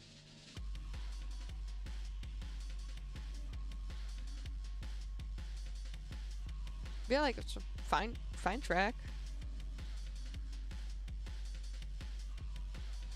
Kind of suffers from a lot of my different releases back then, is that they're just very repetitive and not that interesting.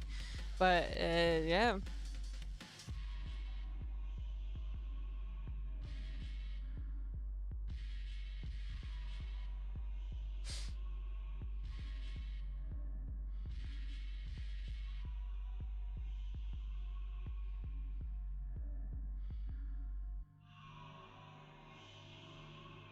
And of course, you can't forget Lemon Demon vocals, because we're in prime me being a huge Lemon Demon fan like era right now.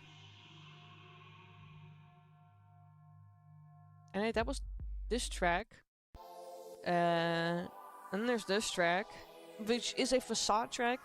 And honestly, if I didn't give it to Facade, you would have assumed it was a whole different character. Because a lot of the song before this was also a Facade track. Interesting, you know, it's interesting. Assigning tracks to aliases is pretty hard, I've learned. But this one takes the cake with that.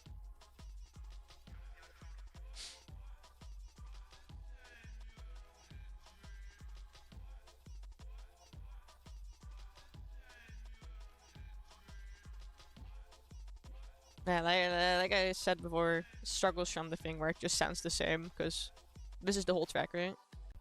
Sounds like this. Yup.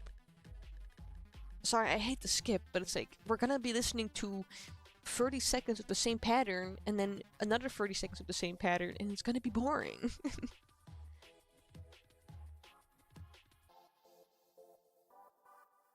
But yeah, There's so much Facade. Oh my god.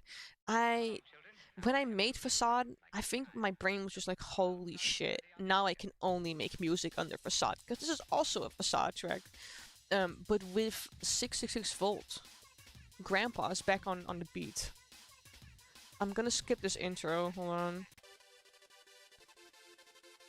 There we go. Because this goes on for a very long time.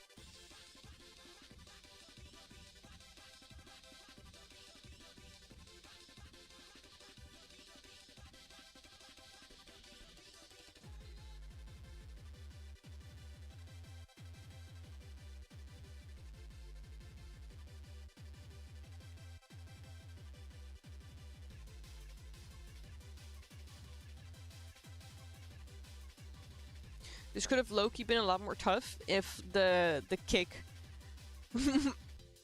wasn't both so quiet, but also wasn't so weirdly detuned? Question mark. I don't know. I'm making shit up. I'd have to actually remake the track before I make that judgment.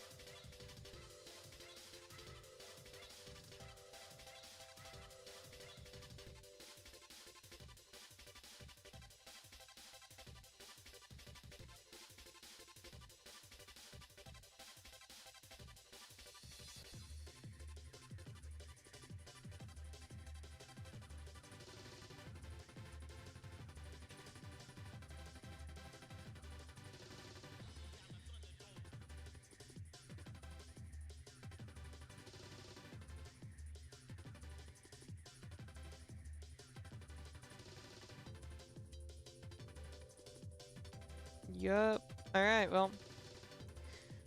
This is gonna go on for a bit, so I'm gonna stop it right here and go to the next track.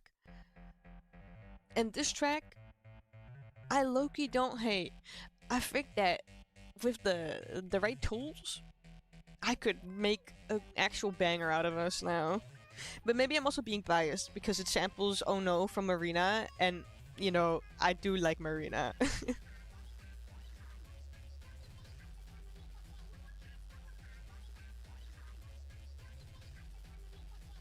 And there's that fucking Tachyon sample again. I forgot it was in there. Oh my god. Breakcore producers, when they see Tachyon death grips, they start running to them like ants going to sugar, bro.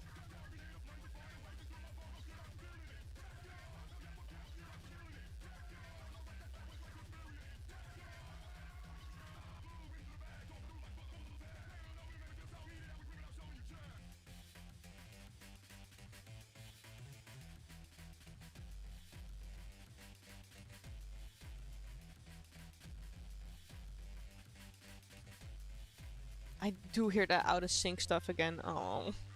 So many of my old releases suffer from it. And I really wish it didn't. Not that it would change a lot, but it... Well, I mean, yes, it would change a lot for some releases, but for a song like this, it's like, oh, whatever, I'm just nitpicking.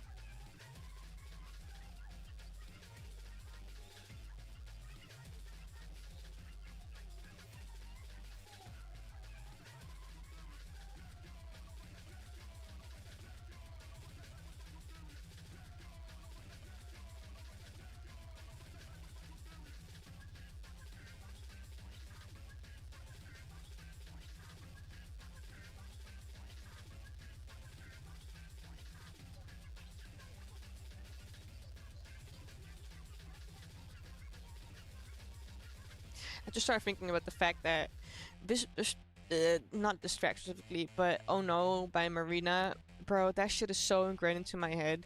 It was on Just Dance 4, was it 4 that came out on the Xbox 360? Question mark with the Connect, right? With the Connect. And I had that game, and when I was younger, I would grind the fuck out of that song next to like Rock and Roll Will Take You to the Mountain by Skrillex, because I really like those songs. So I have the choreo like stuck in my head whenever I hear it.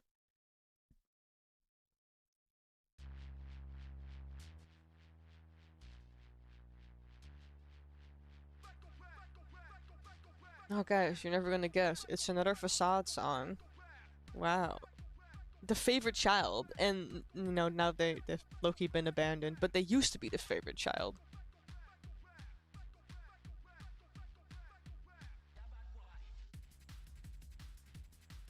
So this track does make me laugh a little, mostly because that synth, like the synth semi bass you're hearing, I'm pretty sure it's just the basic, yeah, it's just the basic synth 1 patch, but I put like a saw and some detuning on it, and then I was like, this is so peak. Yes, keep it. Um, which, like, sure, bro. Whatever makes you happy.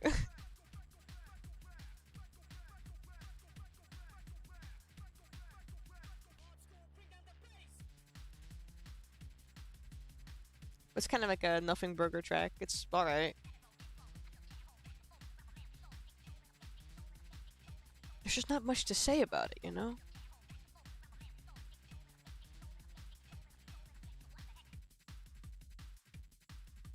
I'll put it out here now for the people that just joined.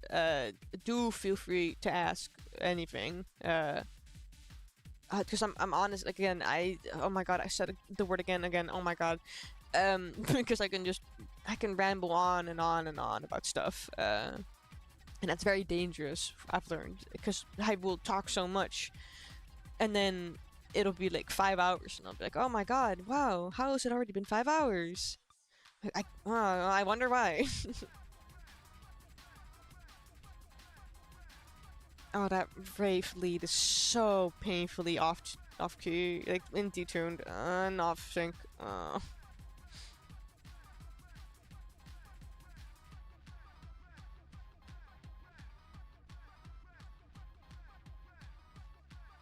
If it was synced, could have maybe been a little. No, actually, no. I'm lying out of my ass. That would not have saved anything. That would have still been poop from the butt.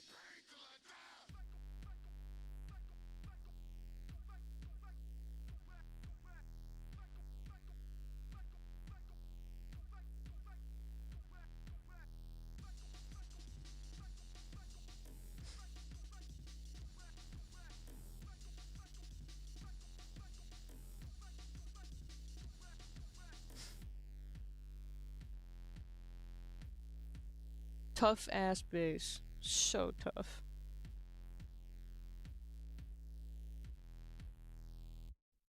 Guys, there's more facade. Oh my god.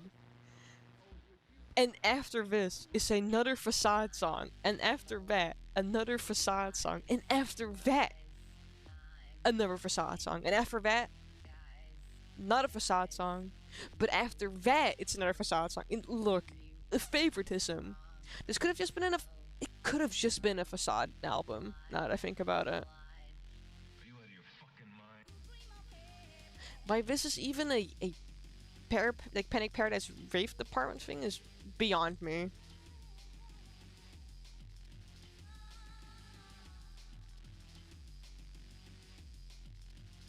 This was a remix of a track that a friend of mine made. I wonder if I can find it still. I'm not sure if they changed their discography. Let's see if I can find it. And if I can't, then oh well.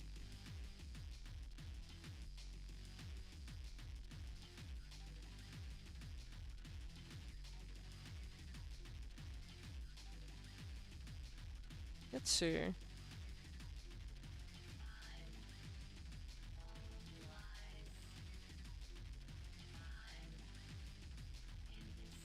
Oh, that.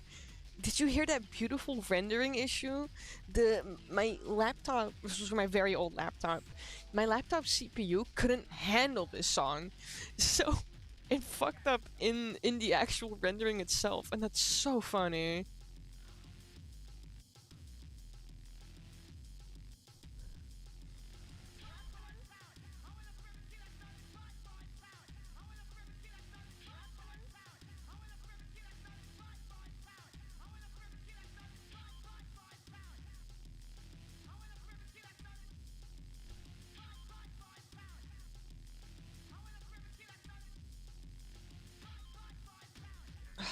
I don't know if they still have it. I'm still looking for the original.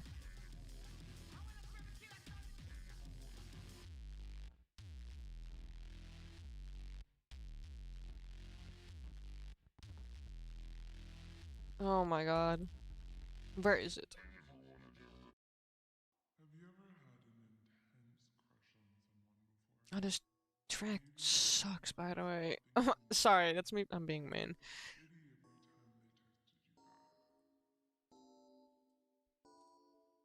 According to psychologist Dr. Awa, the average length of a crush Yeah, okay. The song was called "Full of Lies," but but these feelings it's not. don't It's last not. Yeah, on Bandcamp anymore. I think, or at least I can't find it. But that's okay. longer than a couple of years. It may be a sign of limerence, a term used to describe an addiction to nicotine. But limerence is rare. Only 5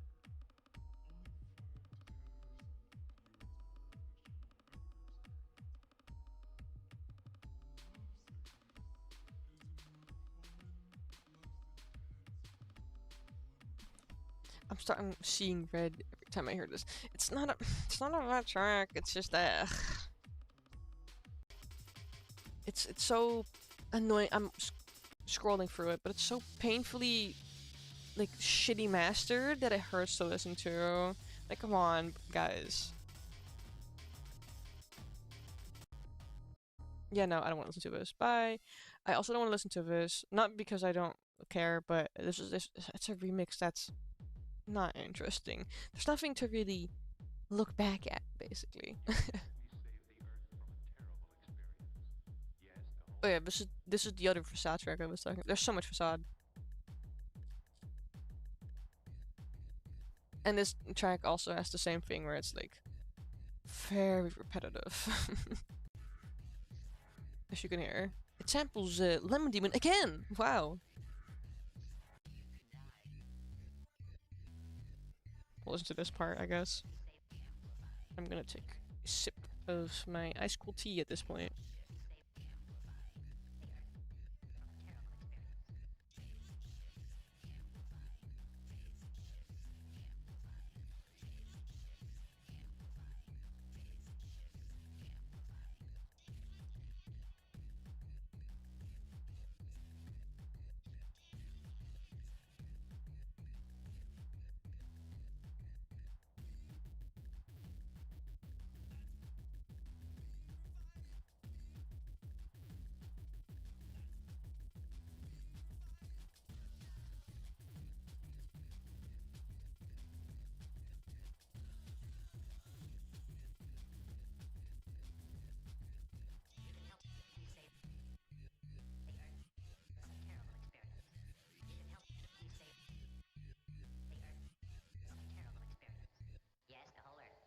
Yep, that was it.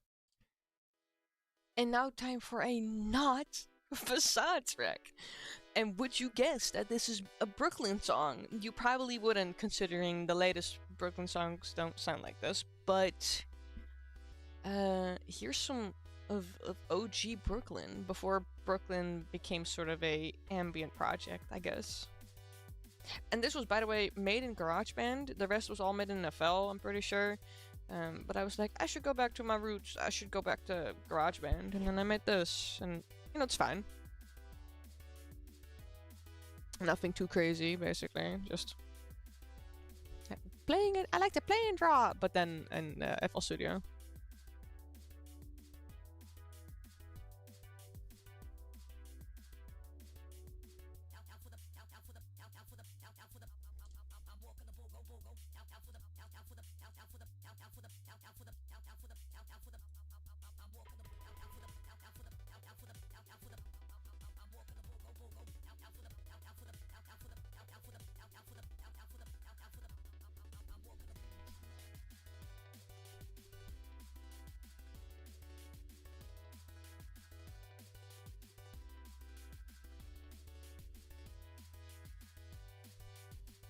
Sure.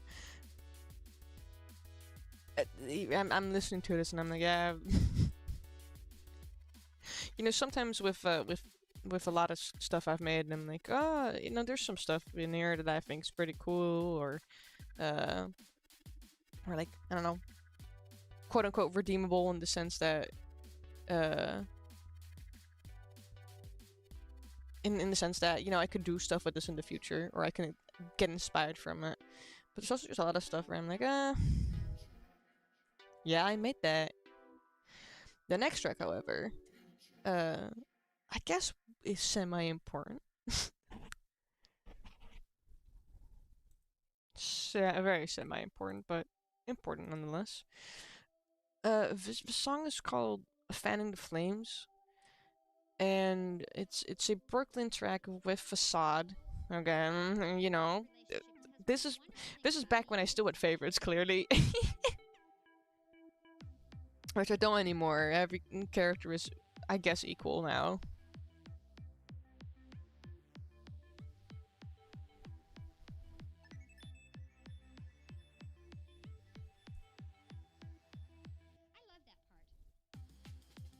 It's a very simple track.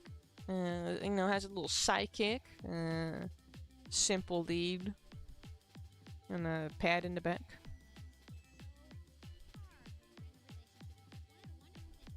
And I'll skip through it a little bit, but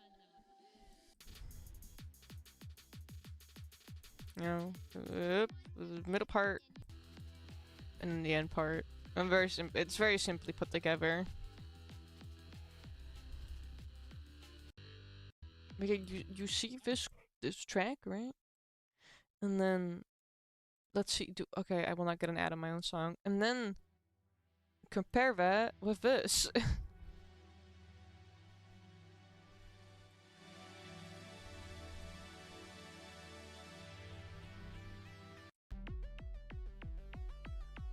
You see my point? I think when I was putting together Conjecture the Shape of Cherubim, I was looking back at a lot of old Brooklyn stuff, and I was like, wow, I can do so much with that. You know, there's so many themes here that I like a lot, and I want to make it modern. And then, you know, this track came out.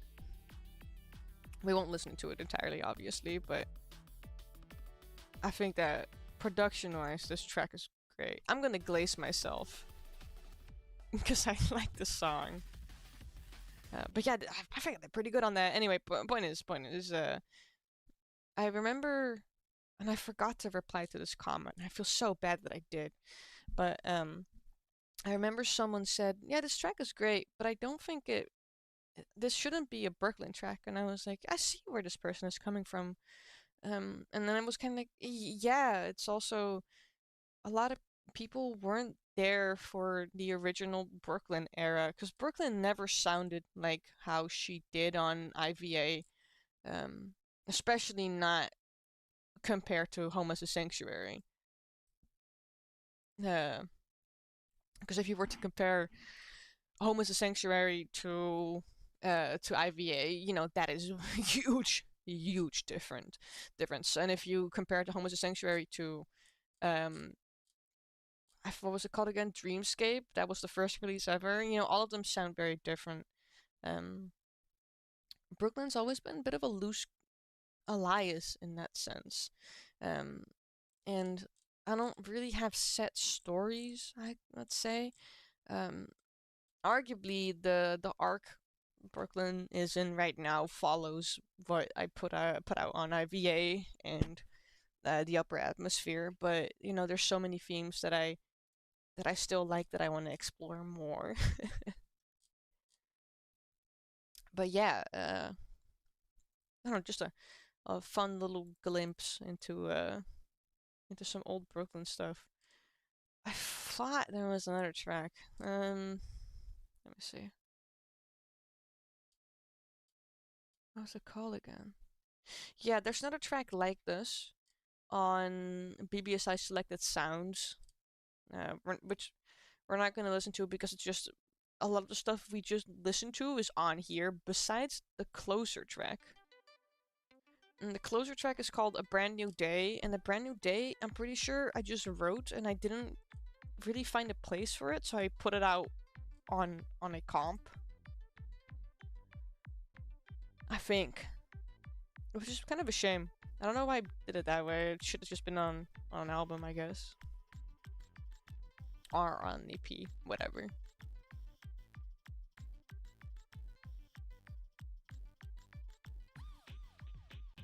I'm gonna skip through it a little bit.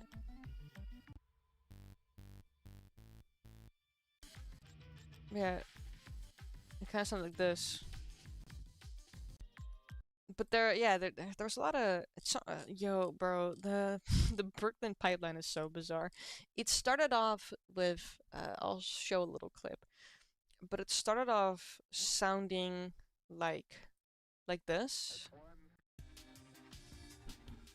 Right, this was the first ever album I made, first of all, and the first ever release under Brooklyn. So this is what she started off as. And then I need to scroll down. And then after that it was this. Yeah, GarageBand loops. Ooh, get into it. Right? So then that came out, and then what you just heard, basically, Body Mismatch and the Selected Sounds came out. I don't think there was anything in the meantime that I ever met. The evil and intimidating obsessive love disorder that's looking at me in the corner right now. I don't like that album. It's so doo-doo. But so Body Mismatch, and then this came out, right? Then this was Brooklyn, and this is also a bit of an example.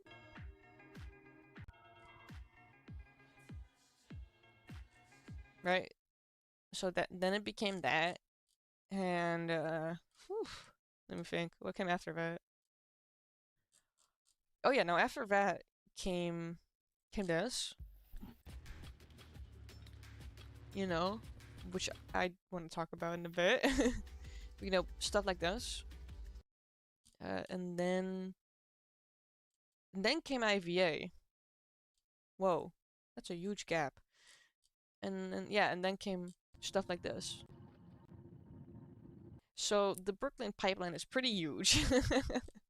I did a lot under that alias, and there's still a lot happening under their name, because they're just so broad. Brooklyn isn't tied to a specific genre, unlike characters like Choo Choo and Posca, or characters like Nitrogen Speedway, and arguably Drum and Fry also has this a little bit.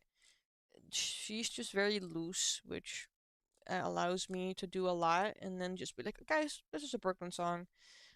And I will say it is kind of, I get that it's kind of confusing and maybe even a little frustrating to some, and it sort of defeats the purpose of, I'm so sorry, by the way, my lungs are dying. It kind of defeats the purpose of this project, because the idea was to have separate characters for separate types of music, but in the case of Brooklyn, despite genres being different, the general vibe and output is still the same, so it felt like it would make no sense if I made another different character.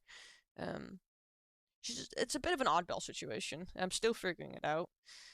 And that reminds me, do I want to talk about this? Am I gonna finish this? You know what? I'll talk about it. Because I have no idea what I'm gonna do with this. There's some stuff I'm still figuring out. Let's talk about this. And you're thinking, wow, hit artist, bbsi, Cherub disorder. What are this? What am I looking at? And that is a great question. This is our exhibition. I've semi-mentioned it on Insta. And I think I sort of mentioned it on, I did mention it on my Tumblr, but my Tumblr is kind of dead. There's a lot I want to say about this. It's on hold. It's on hold, basically.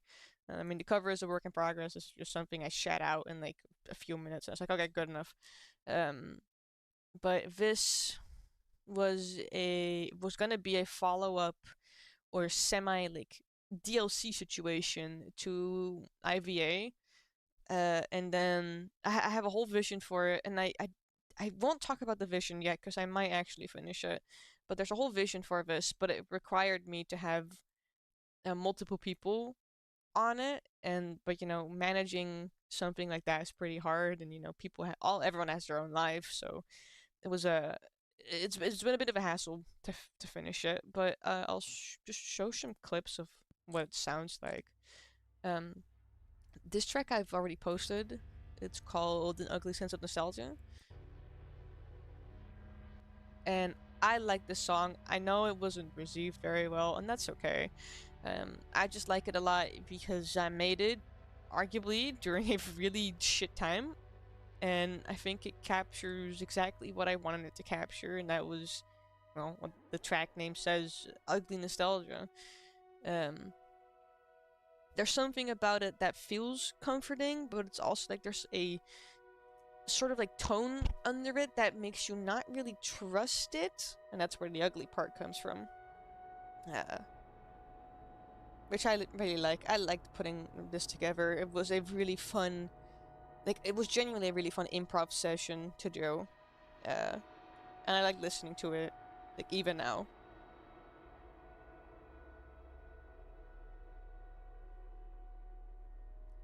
Oh my god, I've been wanting to watch this video, and it's on my For You page again. I need to hold on.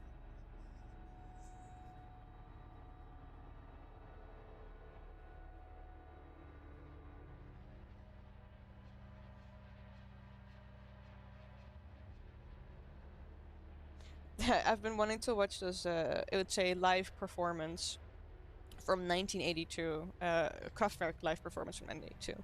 Back when they brought their whole, like, setup to shows, and I've been wanting to watch it because, I like Kraftwerk a lot, and they are very important to me as a musician, but also me as a person. They did a lot for me. Thank you, Kraftwerk. But I've been meaning to watch that because I find it inspiring. I love watching people perform, especially when it comes to like modulators, synth music works, or in general just those huge clunky setups. Because it's cool to see how people work with them.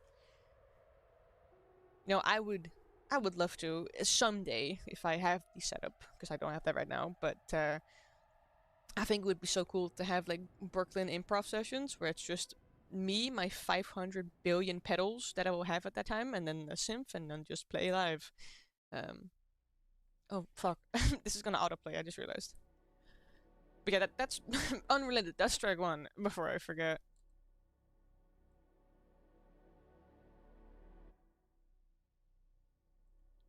And this was track two. I'll go. Skip around a little because it's ambience. You know how it goes. It sounds the same for a bit. And there's also this one. It doesn't have a name.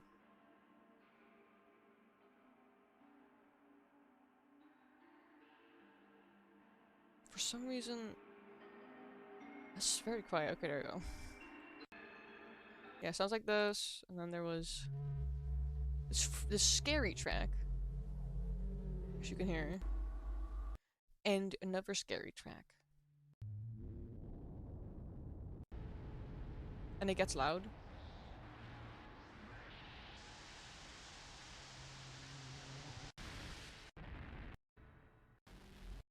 Yeah, that's that. Not that was. It's still there. I just haven't touched it in a very long time for the reasons I mentioned earlier.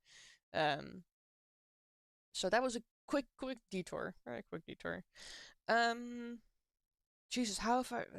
It's been 2.5 hours, and I'm not even through half of my stuff. I might have to split this into two at worst. Like at worst, I have to split this into two. But that wouldn't be an issue for me because I love to talk. They hate to see me coming because I love to yap. So that's that.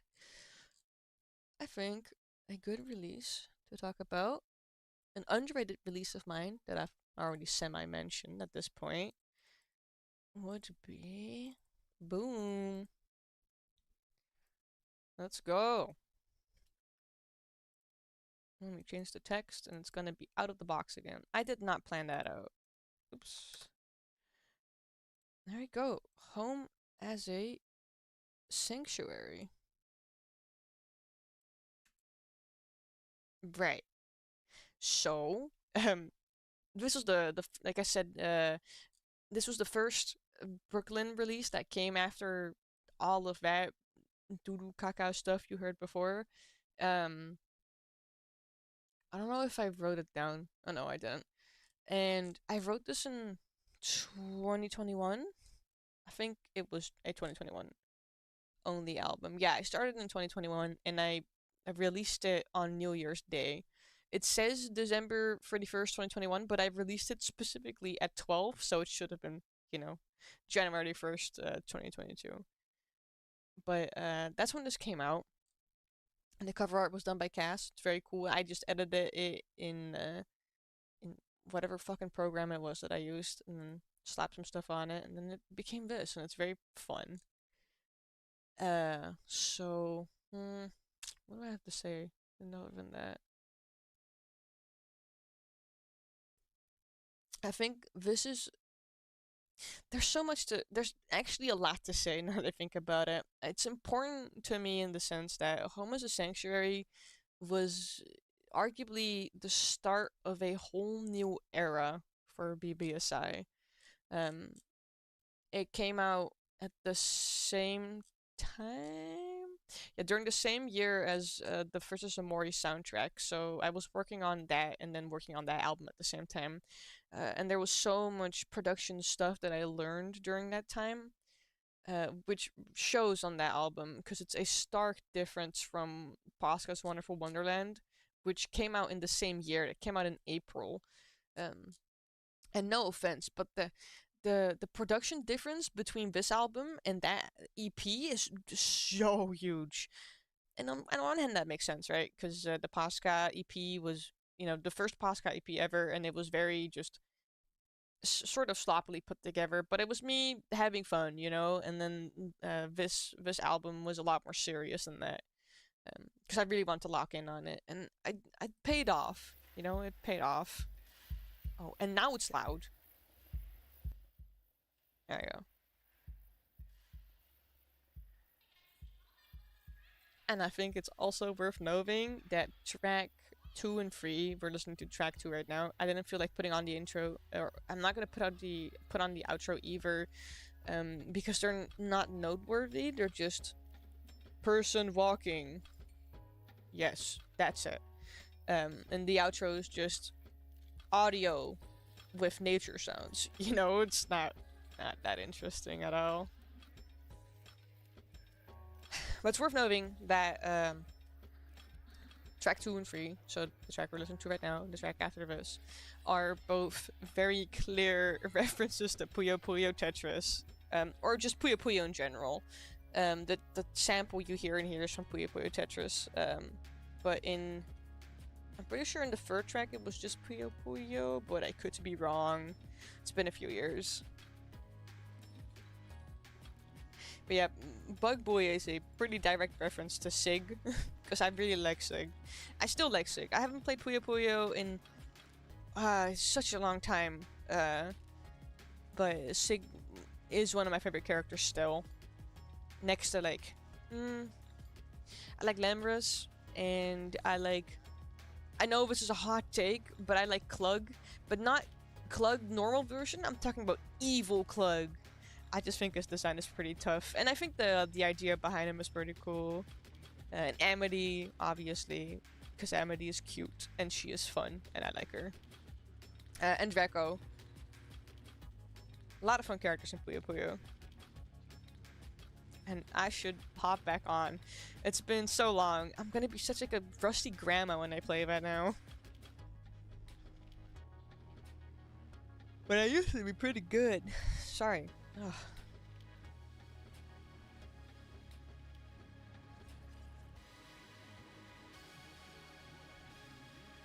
But yeah, fun track. Again, this goes to show that this is kind of the semi-first album where there's so much production that is just like how do I say it? A lot of stuff that I made before this is very sample based, right? And I'm not saying there's not any samples in here, of course. At the end of the day, a lot of modern music now uses samples or samples something, whatever. But I wrote a lot of stuff for this, like a lot of used different synths, and I learned about chord progressions and whatnot. And I played around with a lot of stuff to make this release, and I'm very glad I did because it ended up, you know, becoming important to my later development as an artist.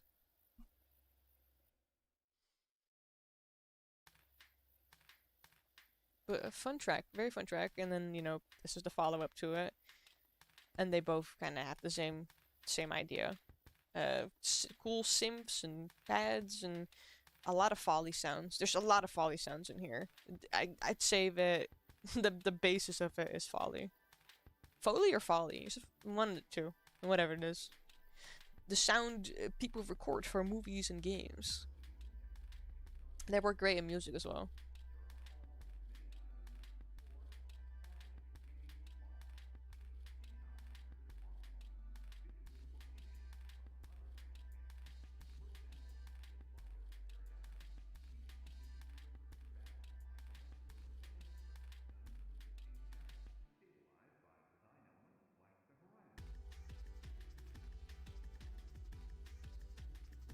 Yeah, it's just good fun. I don't know. I've always been very biased for this album because of its production and in general the impact it had on me, and it's also very nostalgic, I guess, in some way. Uh,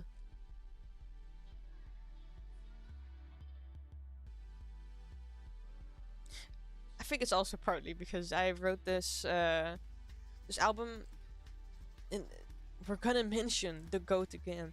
This album was very much encouraged by Nick and also by Cass, who has been my best friend for years and years. She's my childhood best friend.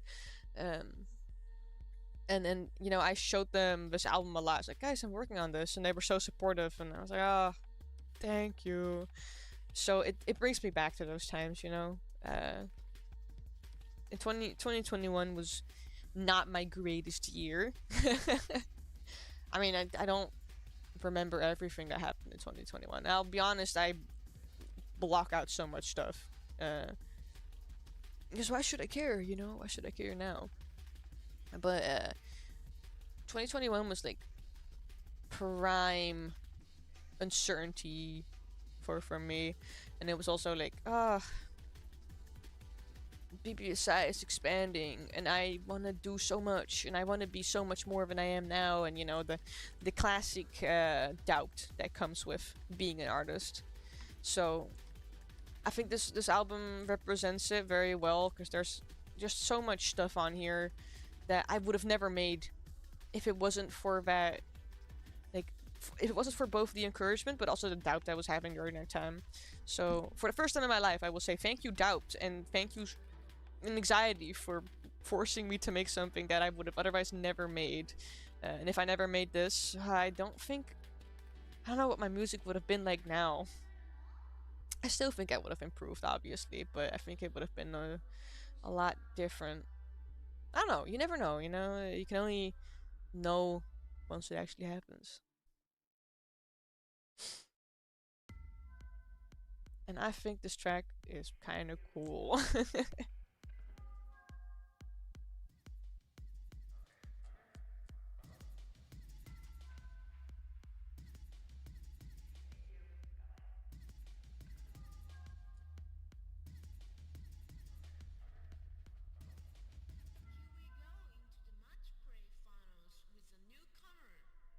It is a very oddball track, though. But like in a good way, in a very good way. Because this would go on to inspire a lot of drum and fry. Or, well, it inspired the start of drum and fry, but it's mostly been inspiring me lately. there's just, again, there's so much stuff on here that I look back at fondly. You know, sometimes you cook, and sometimes you don't. And I do think I cooked for this album. Is it peak? No, but it is a fun album. And I have considered turning it into a physical, but it would have been a shared physical with IVA, or spoiler alert, but I was considering making a follow-up album to this one and then having it be on a shared CD. So the new album and then this album on it. But again, I have pretty big plans, and my plans are sometimes a little too broad, you know, a little ambitious, as they say. But that's just been bbsi for years. I've always been very ambitious.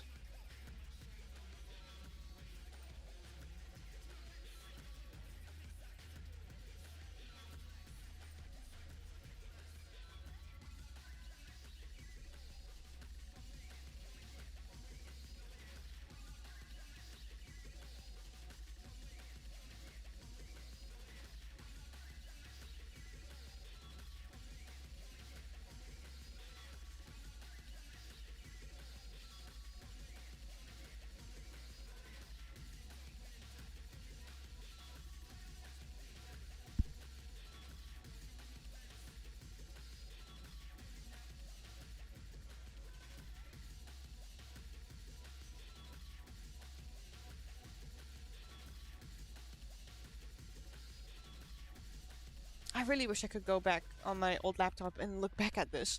Sorry, I'm so mesmerized by my own song.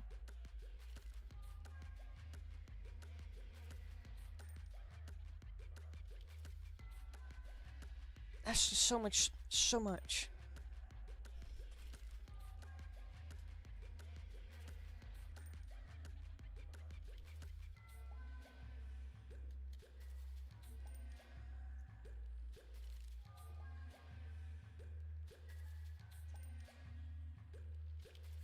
And I think this track also makes sense, considering the track after this is kind of in the same category. Although, actually, now that we're getting to that track, this is another oddball track, uh, called Some Kind of Dysphoria. Um, and I don't fully remember the who's and what's and where's, but I remember. Okay, it should go without saying. I created this track back when I uh, still thought I was a trans man. Uh, I mean, that's basically what the entirety of funerary art is about body dysmorphia. But this is basically the grandfather of funerary art. So I made this back when I was still struggling with a lot of body dysmorphia. Um, which is why, you know, the intro samples samples someone talking about body dysmorphia. But I was like, I found this pad in the pack I had, and I was like, wow, that's so cool. It would sound great with distortion. And then I was like, this kick, this side kick I have, it would also sound great with distortion. And now we're here. That's how the whole track came to be. It's kind of fun. I don't know. There's charm to it, you know.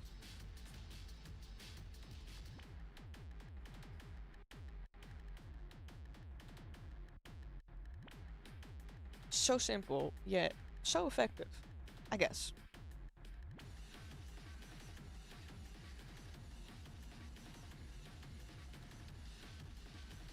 Hold on, I'm gonna be distracted for a little bit. I will get back on my rambles in a bit, but...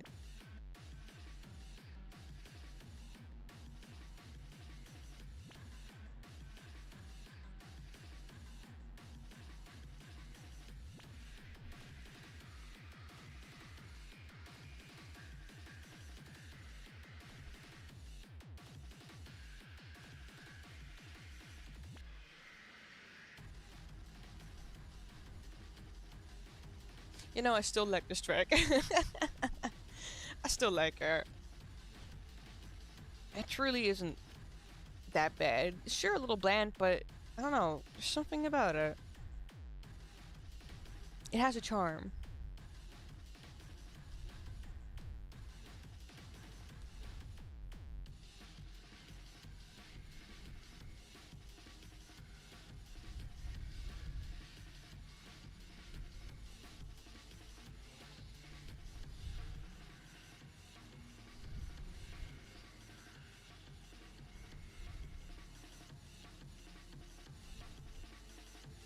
yeah, that's that track.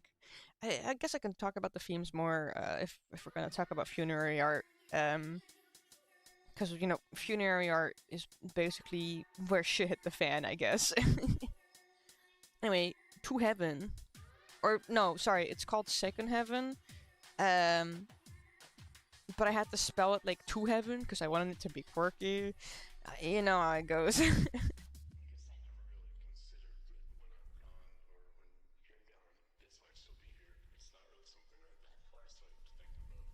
And it's quite literally, um, no, not really a remix, but kind of what I did on Beach Funeral, where it's not a pop music track. It's a 2DX track.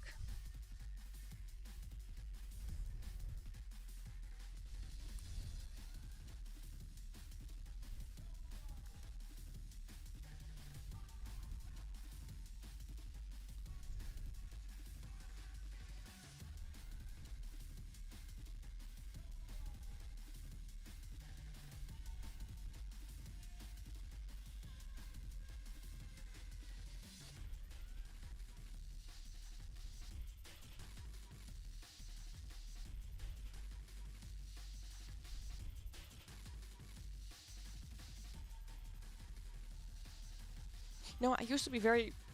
When I released this album, I was like, oh, this track is kind of doo doo compared to the rest. But now that I listen to it, I'm like, actually, no. It's alright. Again, it could have been more. But it's not bad. I think it's quite fine. I'm moving around my room in the meantime.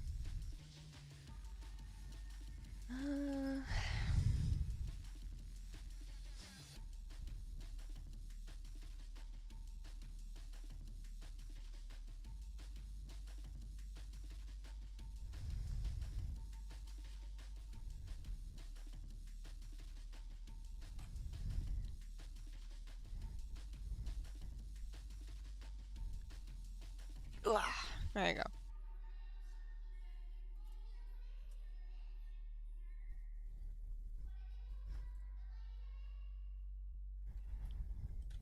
Oh, there's fucking pop music samples. Pop music is so great. I love pop music. A lot of the tracks that are on that game really inspired me.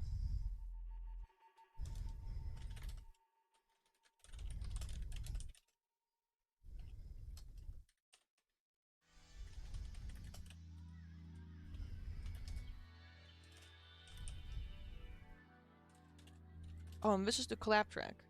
I remember. Oh my god, I remember this. I had this work in progress back when I was still on Twitter. That's ancient. I haven't been on Twitter in years because I hate that platform.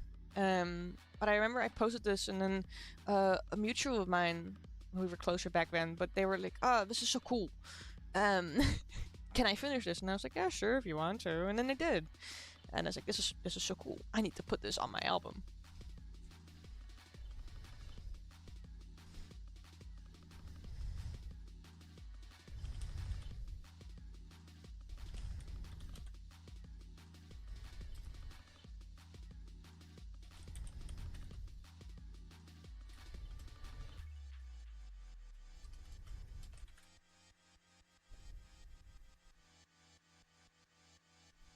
It's very fun. It's very, very footwork juke esque. Is that the best way to describe it? I think yeah. It was very, very much takes inspiration from footwork. Great, great genre, by the way. Very underrated.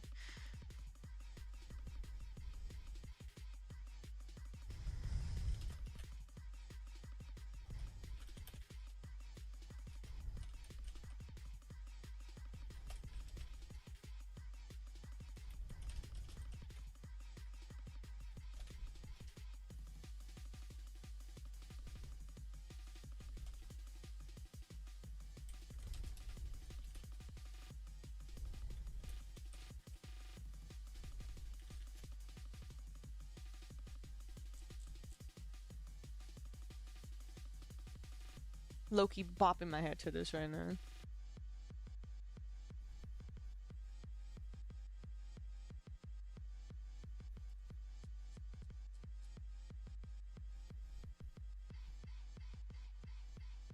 And what I realized, this took me so long to realize. But we're getting to that part right now. But there's a sort of vocal sample in here. And I was listening to it and I was like trying to figure out what the fuck it was, right? Because I could not for the life of me figure it out. Uh, and then and then I locked in on it and I was like, oh my god, that's Mystery Skulls. You hear it right now. See? And it took me so long to learn that it was So on Fire by Mystery Skulls. And I felt so stupid because I like that song a lot. I just never knew.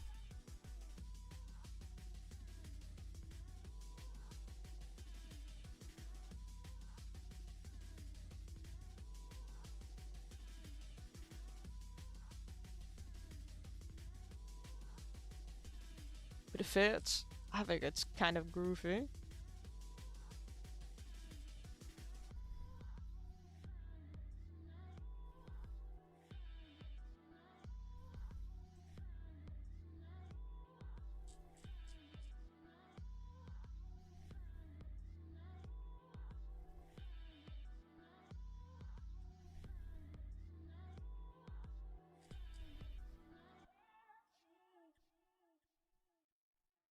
And that was almost a sanctuary.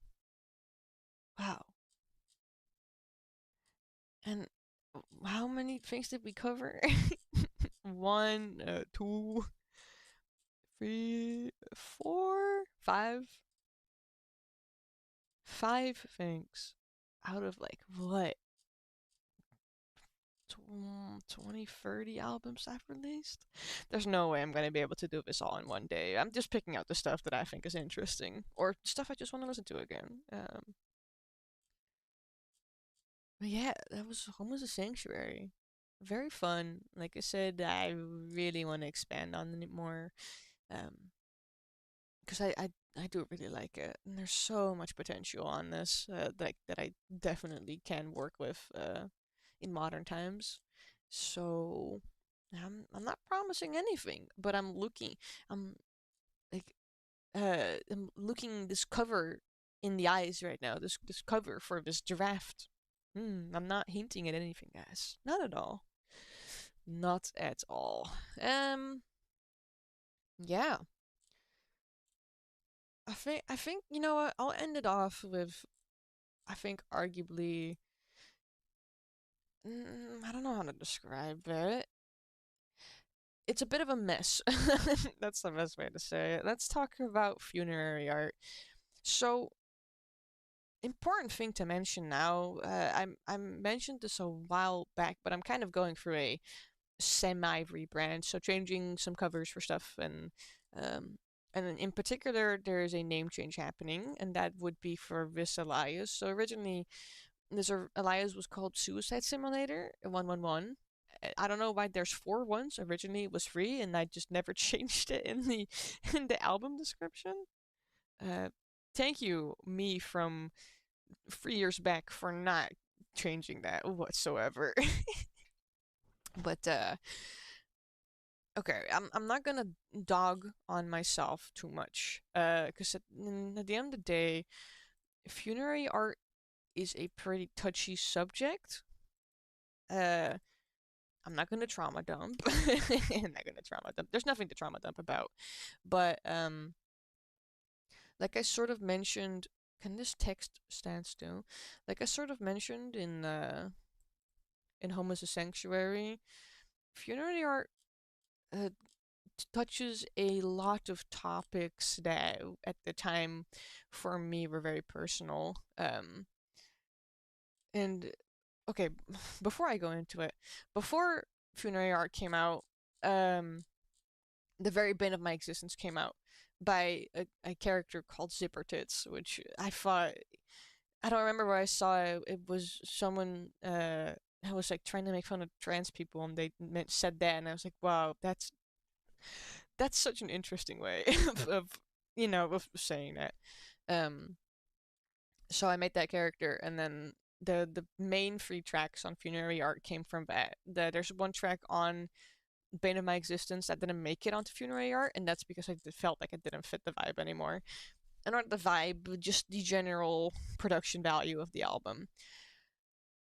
So Bane of My Existence became Funerary Art, and Funerary Art is basically an extension of that EP, and then under a different character. But to get back to the point, the name is very edgy, and I know why, because I was very angry and sad.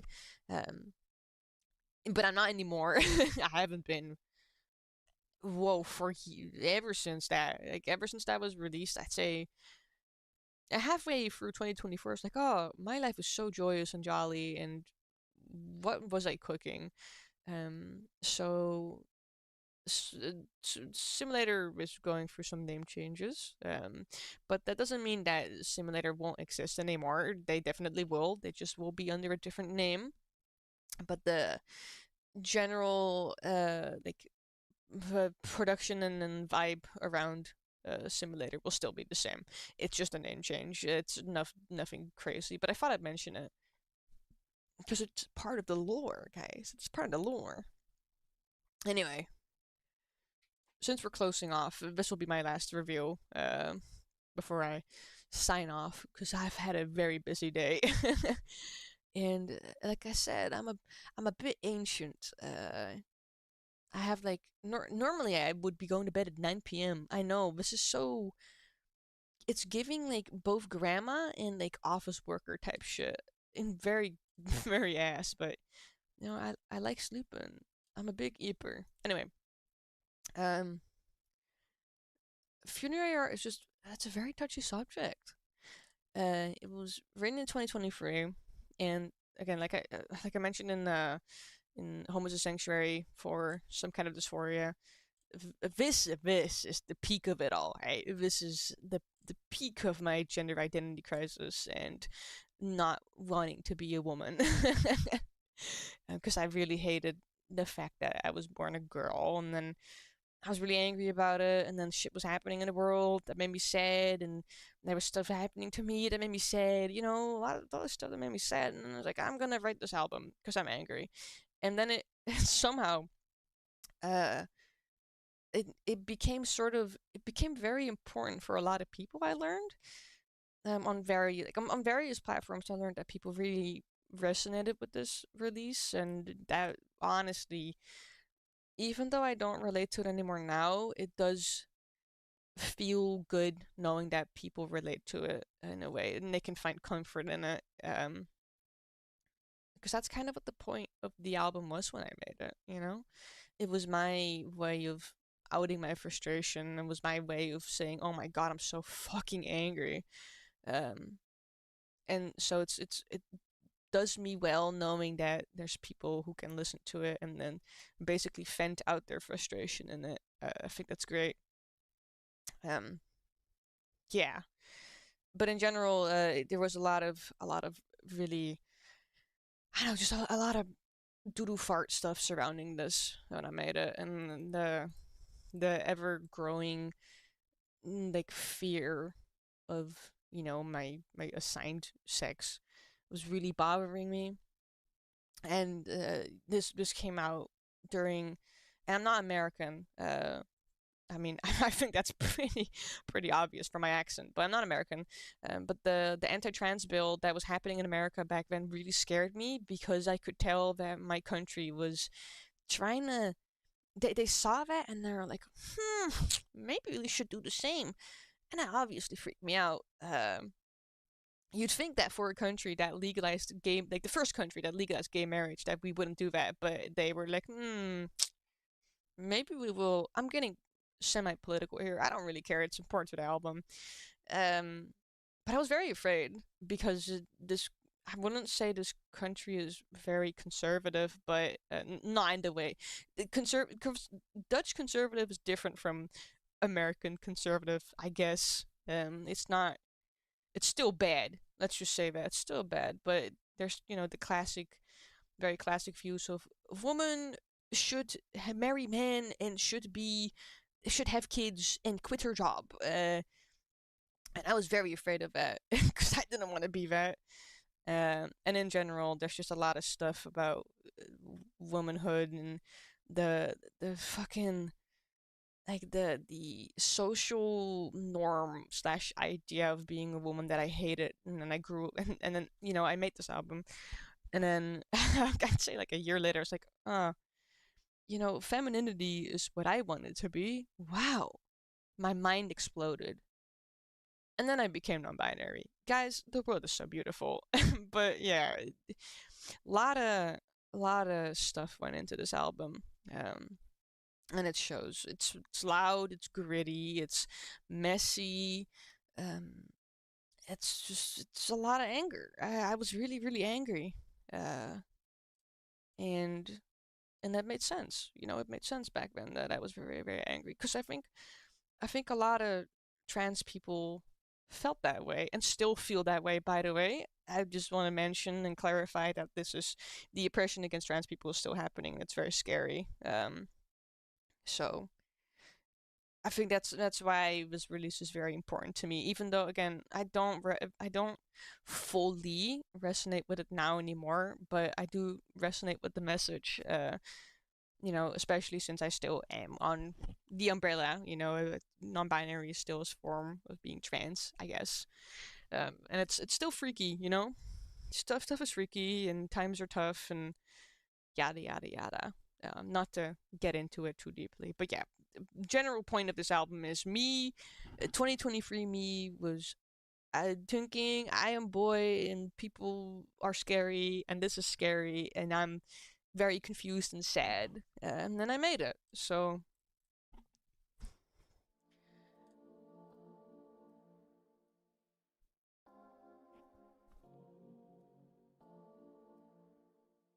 and I think the tone was very much set from the start. And I know I said that, it was a little edgy, but when I say edgy, I don't mean that in like a cringe way. It's just more in the sense that the tone was very dark for this album. Or at least it was dark for me. Everyone's opinion of that is different, but it was in general very different from everything else I've ever made. I mean, I've written some quote unquote darker albums. They were ass, but the theme isn't new. But this was the first time that I wrote something with that theming that actually like made sense, I guess, and that I found important, and I still think it's important.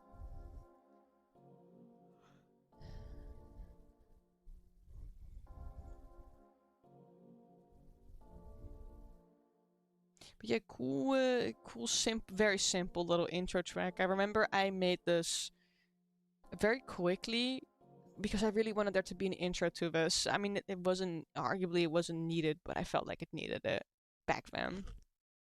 I don't mind it. And there it is. Hit track. And I also like it. So in general, the first track that was made for the AP before this, but for this in general, was I'm Incapable, and then Get Me Out of This Body. And this track came after it alongside Lung Cancer. Or, well, no, sorry, Lung Cancer came and this track came last. But arguably, I think this track is the most important one. Because the message is very clear. It samples Senator... Fuck, what's her name again? I'll get back on that, I think. But it samples a speech from a senator about the trans bill, and I thought it was so powerful. Her delivery on it was chilling, to say the least. And I remember hearing it for the first time, and I was like, holy shit. Because it put into perspective how downhill things were going, and that's basically how this whole track came to be. I heard that, and it freaked me out so fucking bad. And then this came to be. And the vocal sample is from Not Funny by Archaeology 2. Because, I can't sing. I wish I could. I would like to try, but I can't sing. So I was like, I'll take that. Also because at the time I felt like it was a fitting vocal track to use.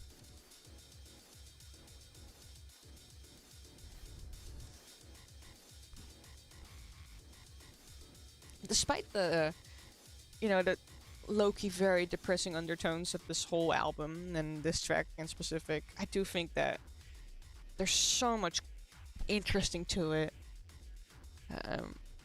I like the work I did with a lot of these noise samples. So I'm itching my nose in the meantime. You can hear that probably.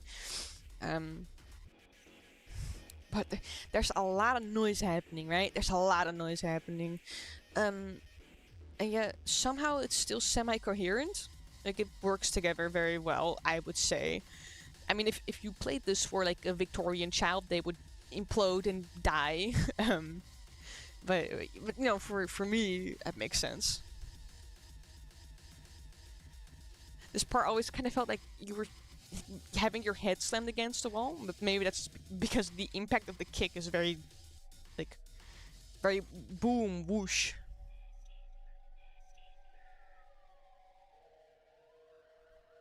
Very interesting stuff. Very, very interesting stuff.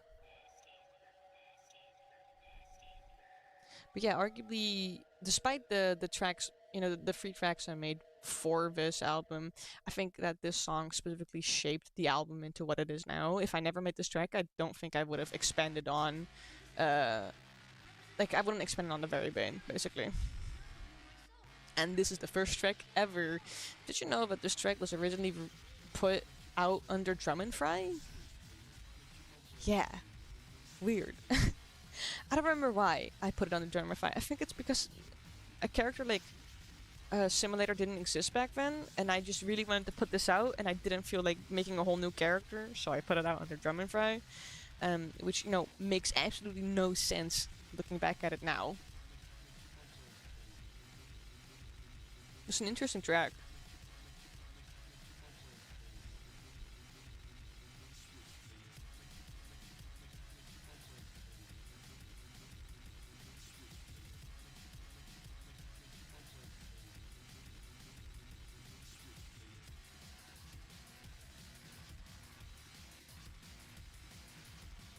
I was trying to eat something and my jaw cracked. Oh my god. It disturbed me.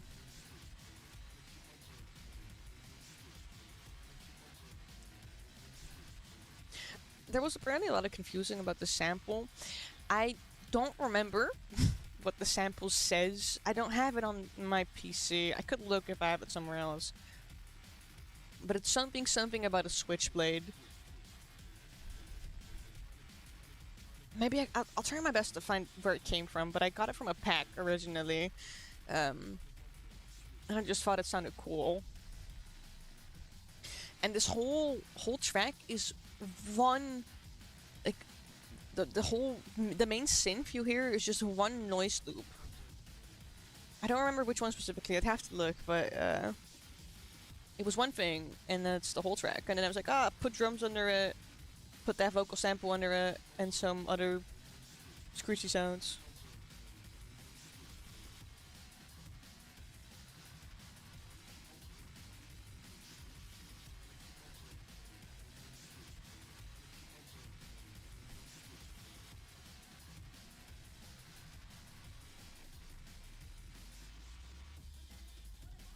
And of course, I almost forgot, quite literally, the whole reason this exists. Evangelion. That one speech Shinji gave.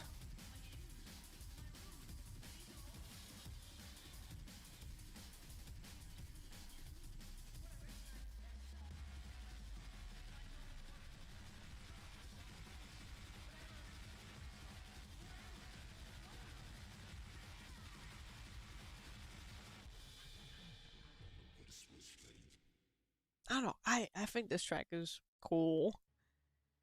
I have something to say about this one. Get Me Out of His Body, very interesting, first of all. But for Get Me Out of His Body, I was trying to write a Synth 1 patch, and it was originally going to be a respace. I don't know what the fuck I did. I have so much stuff is on my laptop, on my old laptop. so I don't have it on me now, but I really don't know what I did, but it didn't become a Reese. It was like it had the base of a Reese, but when you it had like a delay on it for some reason. It's really hard to describe. I would have to showcase it if I can get my hands on it again. But it was a very interesting patch, and I was like, oh, that's cool. I wrote something cool. I should use it, and I used it. And this is the same situation as not incapable, as I Hope You Bow Your Head. The lyrics, I couldn't sing, so the vocals are from 3 Layers.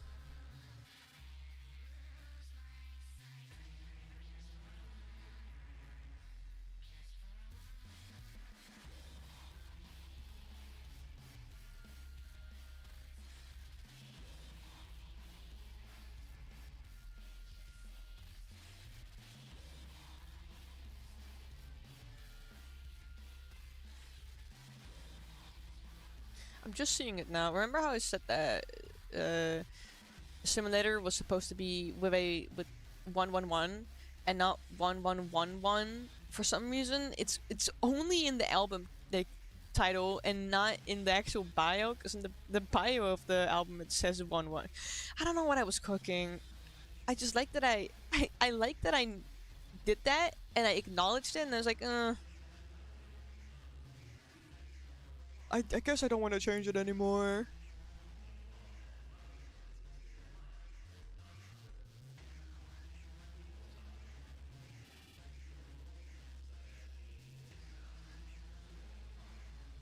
And also, another track about body dysmorphia I forgot to mention. I don't remember what the exact sample is. I'm pretty sure I just went on YouTube and typed in body dysmorphia, and the first video I saw I sampled, excuse me.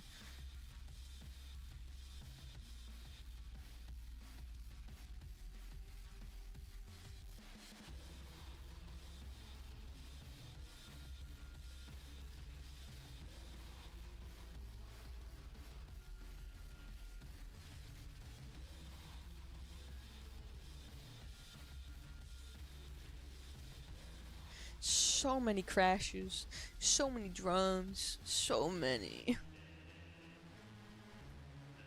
Just so much stuff, so much happening here, and I don't mind it, you know? It's the opposite of so much of my old stuff, where there was a lot happening and it would just not be listenable. And here it's like I can listen to it somehow, like I can make sense of it in a way.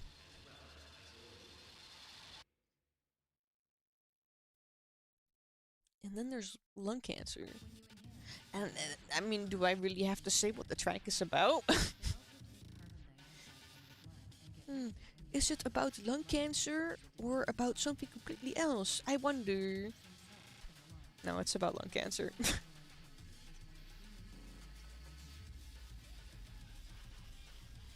And the vocals for this are from Black Midi. It's from a track called Years Ago on Slagenheim, um, which I love that album.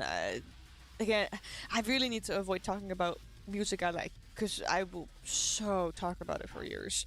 But Slagenheim is a great album, and I remember they released like stems for it, and I was like, that's great. I just want the vocals, and they worked so perfectly for this track.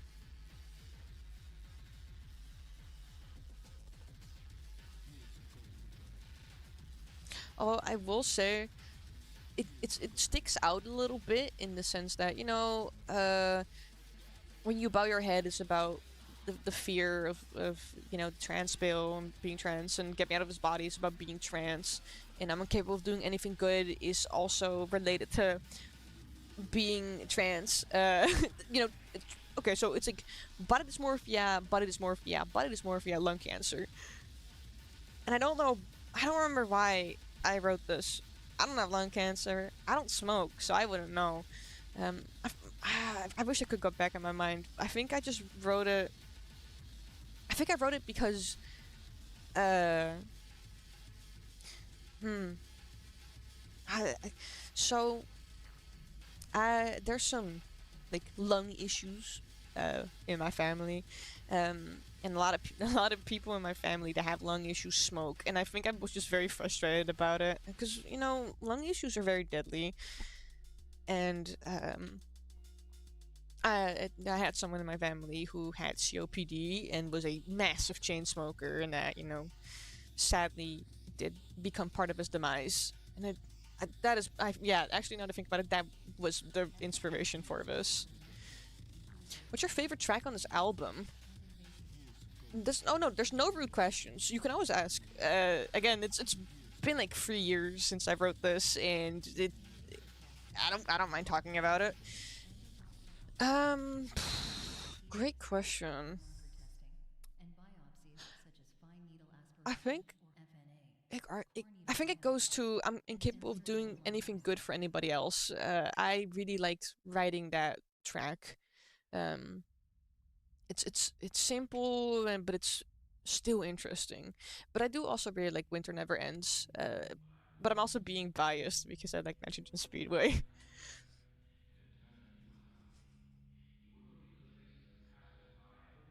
This is tough. Not tough as in cool, tough as in like hard to talk about. Compliments. This is a remix of a Block Party song, and I really do not like Block Party anymore. But back then I did. And the production on this remix isn't bad. Like I can listen to this and be like, yeah, I kind of ate that up, I kind of did some really cool stuff on it, but I don't care for this track anymore.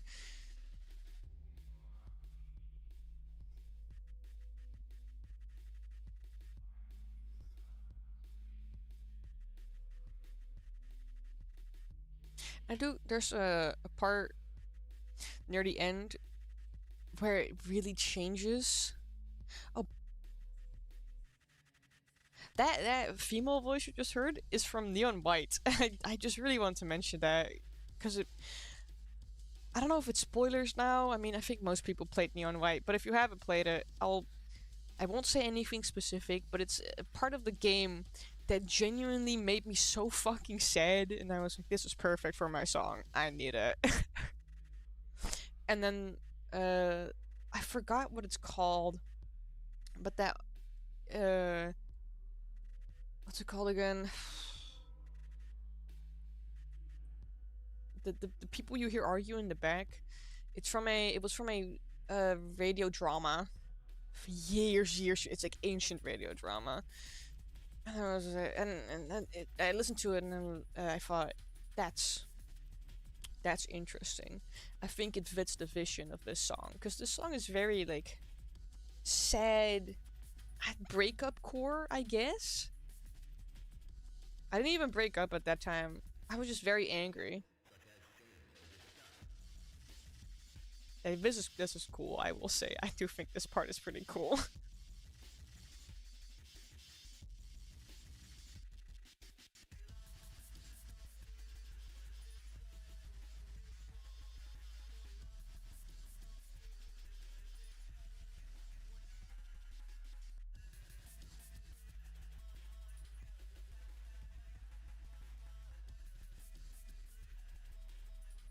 I was onto something when I wrote this. Anyway,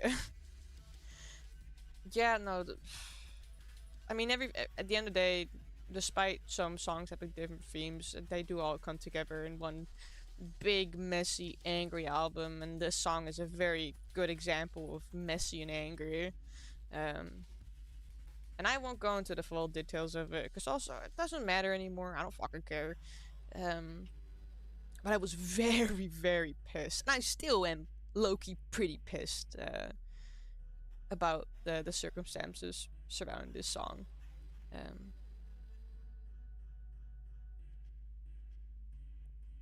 But yeah, I wrote it. I was angry, and it was put on the album. Like most of the stuff here, besides "Winter Must End," I was not angry or sad when I wrote "Winter Must End." Oh, sorry, "Winter Never Ends." That's what it's called. I just thought it sounded cool. I just thought it sounded cool. And it fit the vibe a little. Come on, it fits with the intro and the outro.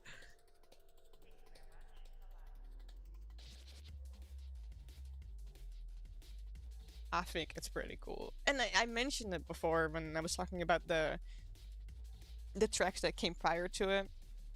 I wish it was longer, but you know, I was when I made this whole album, I was like semi in a rush. Not because I had to get it done, but because no, arguably no, I had to get it done because I could you not. This is gonna sound really edgy. I'm sorry, but it's important for the plot, I guess. But I was genuinely just so pissed off when I put this entire thing together that I was like, if I don't finish it now, I'll delete it. I'm glad I didn't, because as I mentioned in my low-key pretty big ramble before we started this album, knowing that it means a lot to certain people made it worth it for me to post it. You know, and when I released this album at the time, it meant a lot to me because it was my first time genuinely ever, well, not ever, but my first proper time ever outing a part of myself that I never will. I'll be real, I'm not very open about myself, and I don't want to be. I don't think I have to be. But this was the first time I made something that was very me. And a lot of my work is very much up to your interpretation, and this album is also up to your interpretation, obviously. But there's actually like stuff behind this album, if that makes any sense. I don't know if it does. It probably doesn't, but to me it does, you know, and that's all that matters. And I mean, I've made releases before that are personal, like Seasonal Affective Disorder, despite how shit it is. And I certainly hope you find happiness is also a good example. But you know, they weren't good, and also they didn't really represent anything for me. But this album did. I know it's very sad. You know, you're learning a lot about me in just the span of how long is this album? However fucking long this album is. But yeah, it changed a lot. It shaped me a lot as a person, and you know, I will forever be grateful for putting this out despite the shit behind it. And you know, the message still stays. This was just this is an album made by a back then very angry trans man, and you know, now that I've grown up, I'm not that anymore, but I still feel that little bit of fear that I had back then, you know. And I think that's kind of justified, knowing what's happening to trans people or queer people in general nowadays. Um, but I guess I'm less vocal about it than I used to be. Actually, no, that's a fat lie. I'm pretty vocal about it. Yeah, that's funerary art. Yeah,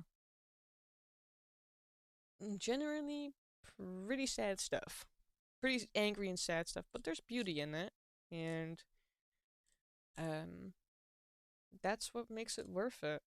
Definitely makes it worth it. Um, you know, if even if I could go, yeah, I mean, if I could go back in time, there's stuff I would change, but I have that with every single release I've ever made. Um, but yeah, you know, it's still, I guess it's a semi a staple piece of bbsi. You know, it's not on the level that Gabber and Breaker is not, or Pasca and the Power of the Gabber Cake are, but it's learning that there's a niche for funerary art. Loki does me so well. Like, it does make me very happy that it does me so well. Even a saying in English. Look, in Dutch, you say "het doet me goed," and I think it does me so well. It's just the direct translation of it means that I feel good knowing that something like that is a thing, basically. Um, oh my god, and I haven't even talked about Victory Lap yet, and I really wish I could, but I'll be so I'll be invested for too long, and we'll be here forever. You know what? I can talk about it a little bit. I said Funerary Art would be the last one, but I do want to talk about this album. yeah, to close off Funerary Art, yeah, I mean, there's not much to say. I've already said what I said. It was a very different time for me back then, and looking back on Funerary Art is kind of important to me because when I look back at it, I'm like, I was so depressed and I was so pissed and I was so lost, and now I'm not that anymore. I've grown from it, and that's good. That's part of growing. Whoa, who would have guessed bars? um, but that's what makes Funerary Art great for me. Uh, and I guess it's kind of like an important piece in general. It's important to my great backstory. Um, okay, I'm thinking. I think I can knock out Victory Lap, or at least parts of it. I mentioned at the start, not the start, like semi halfway through the stream, that there's some stuff on Victory Lap that I just don't care for. It's not my peak production, but there's a lot of stuff I do care for. Oh wow, I can actually put the star in. There you go. Beautiful. It's good enough. Good enough.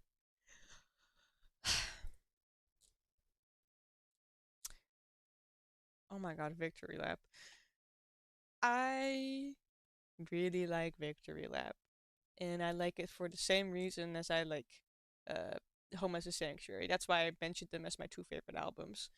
They are so rich in production, and they're so broad and fun and sort of all over the place, and they go so many ways, and they are so important for me as an artist because it made me improve.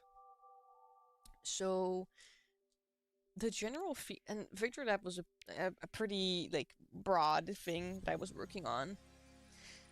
Because the whole theming is basically like racing game, like PlayStation racing game, or not specifically PlayStation, but those really old racing games you'd play that had like crazy jungle and drum and bass bangers.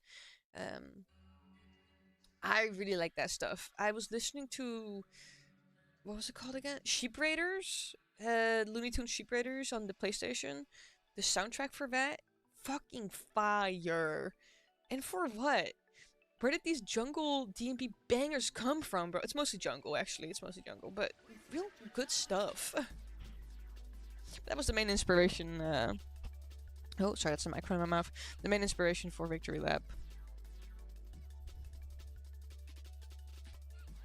I do, and I've been planning on it, but I want to change the cover for this because I think the cover is just kind of and I want to turn this into a CD someday, so I'll definitely change it. But at the time I was like, this goes so crazy hard, go forth, and then posted it, and I haven't changed it since then.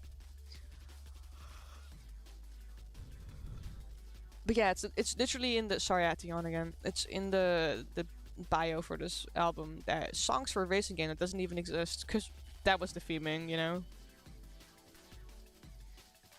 In general, the theming for for Nitrogen Speedway has always been fun. Originally, they were just kind of like an alien, like this little alien, a Martian, that did like Formula One racing, and then they were like, actually, no, I want to go to Earth. And that plot hasn't really changed. I mean, the plot for NSW.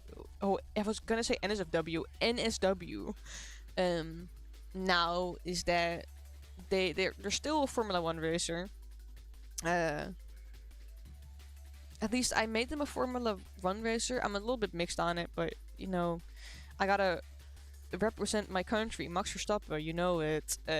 But they do racing, and then they had like an accident, and that's why their current design has them missing an eye, which is both because I think it looks cool and also it does add plot. And then they were like, "Fuck, I'm half blind. I should take it easy." And now they produce music, but they still do racing from time to time. So it's kind of the same as the original plot. But a little bit more interesting, a little bit more mysterious. And this track is great fun. I really like this track.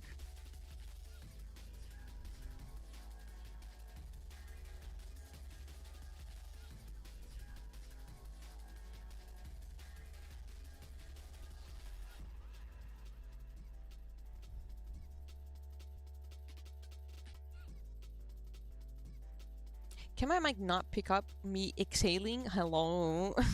Ew. Makes me feel like a sweaty like World of Warcraft player. I'm not, I swear. This microphone is just ass. And I can already feel one of my friends DMing me going like, I sent you a microphone link, you should buy this microphone. And you're right. If you're still watching, you're right. I will get the new microphone eventually. Anyway, great track.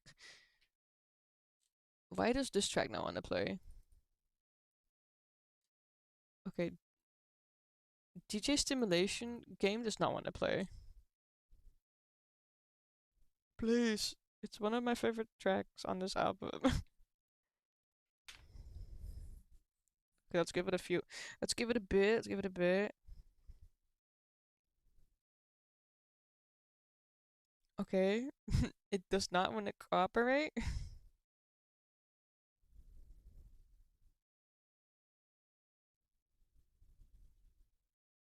Okay, I guess not. So, this doesn't want to work. So we'll listen to the next track, which is arguably just as good.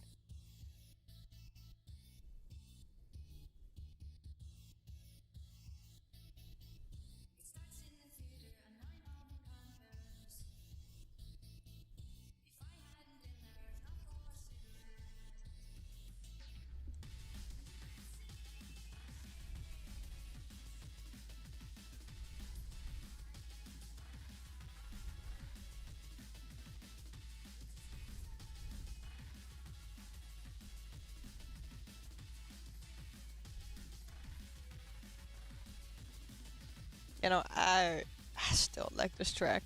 I really mean it.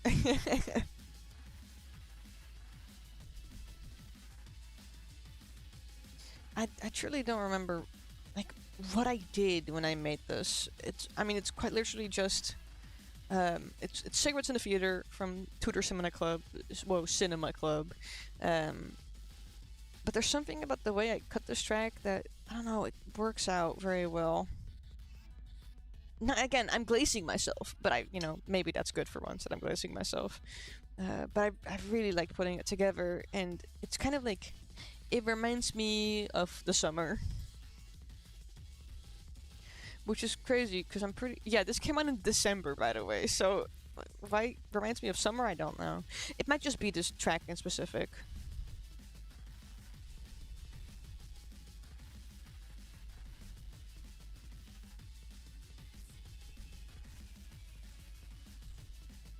Yeah, I have that with a lot of songs. There's just a few songs that I listen to and I'm like, oh, this is so.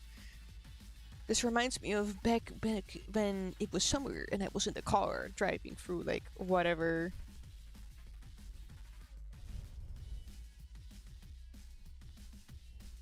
I'm trying to think of a specific song that I really. Oh my god, years back.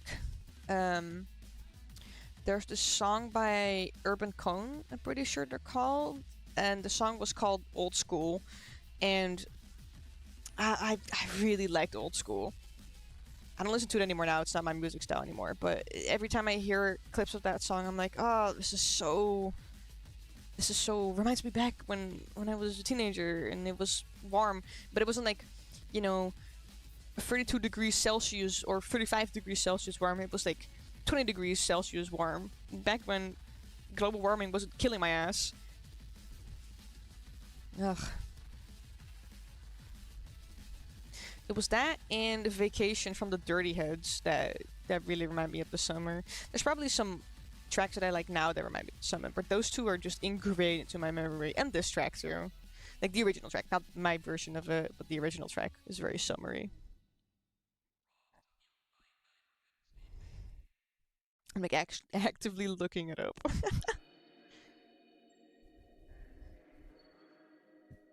So I mentioned it at the start, but this I don't hate this track. It's just very very filler.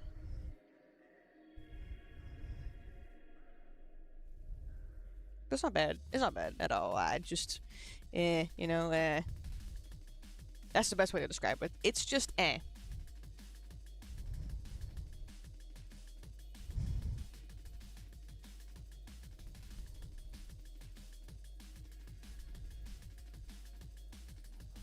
Although now that I listen to it, I'm like, actually, it's pretty okay. I'm being too harsh.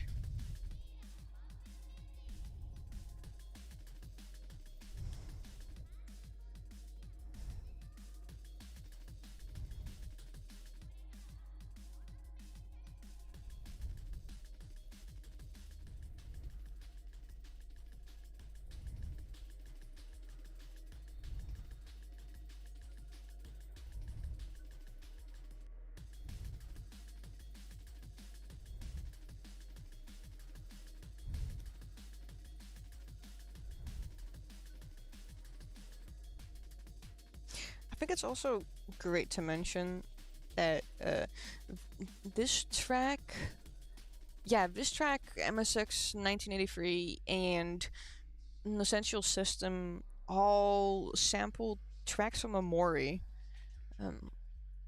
I was very into Amori during this period of my life because I got a physical copy from it. From it, of it, and I was so locked in on it. You know, I have my opinions on Amori, but I gotta say, their soundtrack's pretty fun.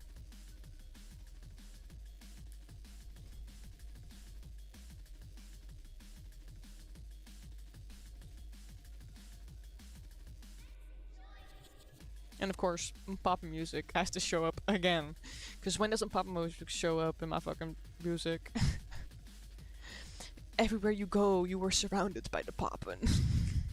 And that is fine by me. I don't mind. I like pop music.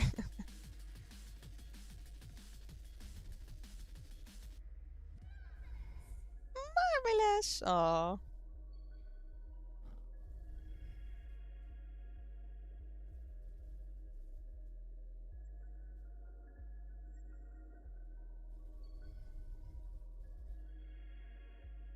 Very fun stuff.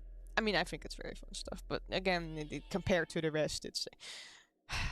Remember how I said that I was gonna count how many times I've said again? I think I'm gonna be deceased and dead by the time I count every again.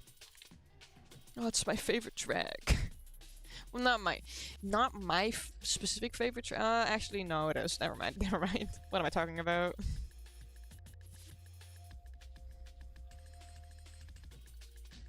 I just think that sounds cool.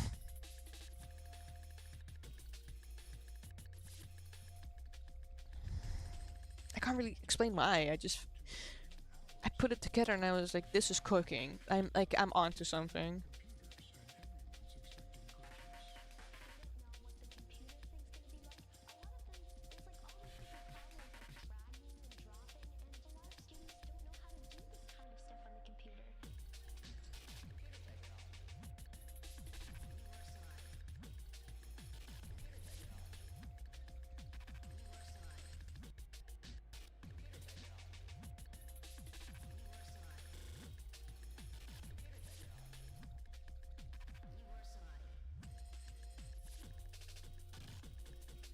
I really want to know where that computer technology sample comes from. It's from or at least I sampled it from a different song literally called Computer Technology You Were Somebody by Diju and, was it Lena? Oh my god, I have binge listened to that album so much, I should know. Yeah, Diju and Lena, it was on Audio Virus. And I really like that track, and I still like that track a lot, and that's what inspired this track. Wow, so many tracks used in one sentence.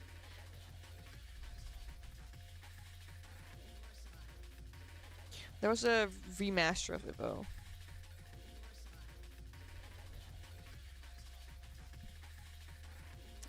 I forgot on which album though. Oh.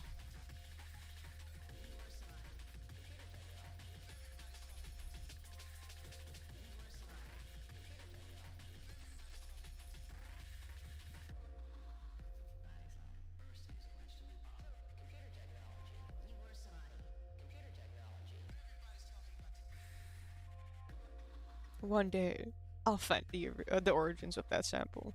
Or maybe I should just ask. Maybe.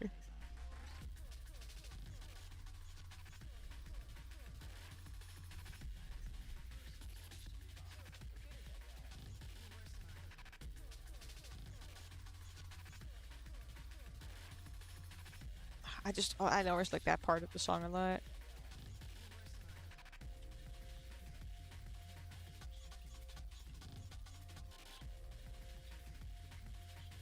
Yeah, Was it 2019? Sorry, I'm still on the prowl for this one thing. Should I give it up? Yes.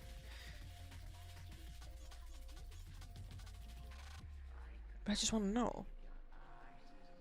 If I'm gonna start yapping about something, I gotta know. Right, okay, now I remember. It was originally released on Audio Virus, but the version I listened to the most was on Sketches and Scraps. And it was the remastered version of that track. So same artist, just a different album. But I've listened to both. I just think that the remaster on Sketch and Scraps is very interesting. It does the track more justice. That's kind of the point of remasters if you think about it.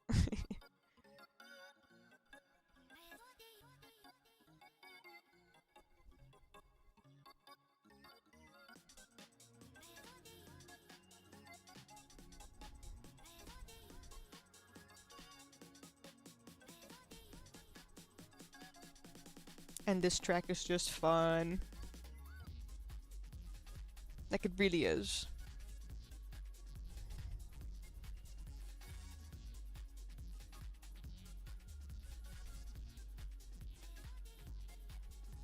And it also samples another Black Midi song. Specifically Speedway from Black Midi, also on the same album. Speedway is a great song. And this is making me realize that once I end the stream that I'm gonna listen to Black Midi again, because I really want to listen to Black Midi.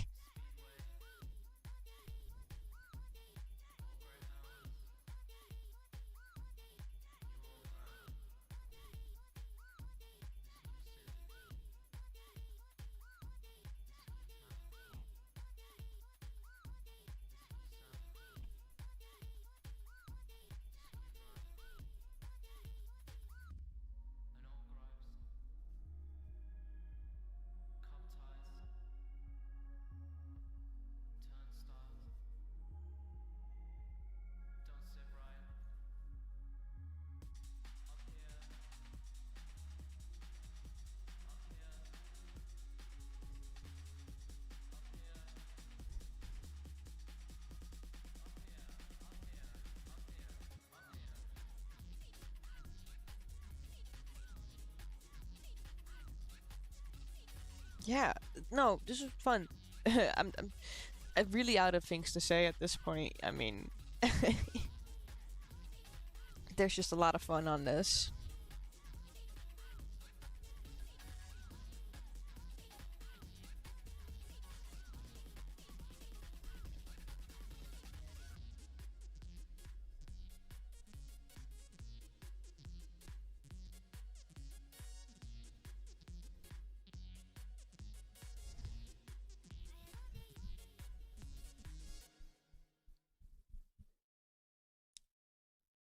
Ate that shit up, and then this track is like, it's whatever.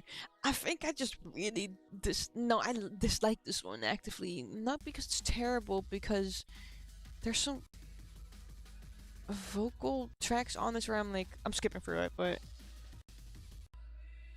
I don't care. Shut the hell up, you know. And this Modern Love remix is also not bad, but I don't know. I don't really. Yeah, no, I don't care, you know? I don't care. Those are the two I would remove if I ever were to, like, remaster this album. You know which track I wouldn't remove? This one. I really like Orkyard. Orkyard was originally written to be, like, the pause menu for Francis Amori soundtrack. And then I was like, well, I cooked so hard for a pause menu song, and I just like it a lot.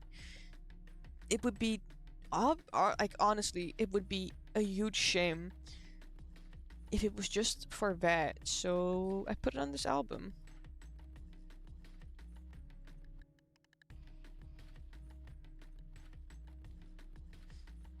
And I like it a lot. I think it's very chill.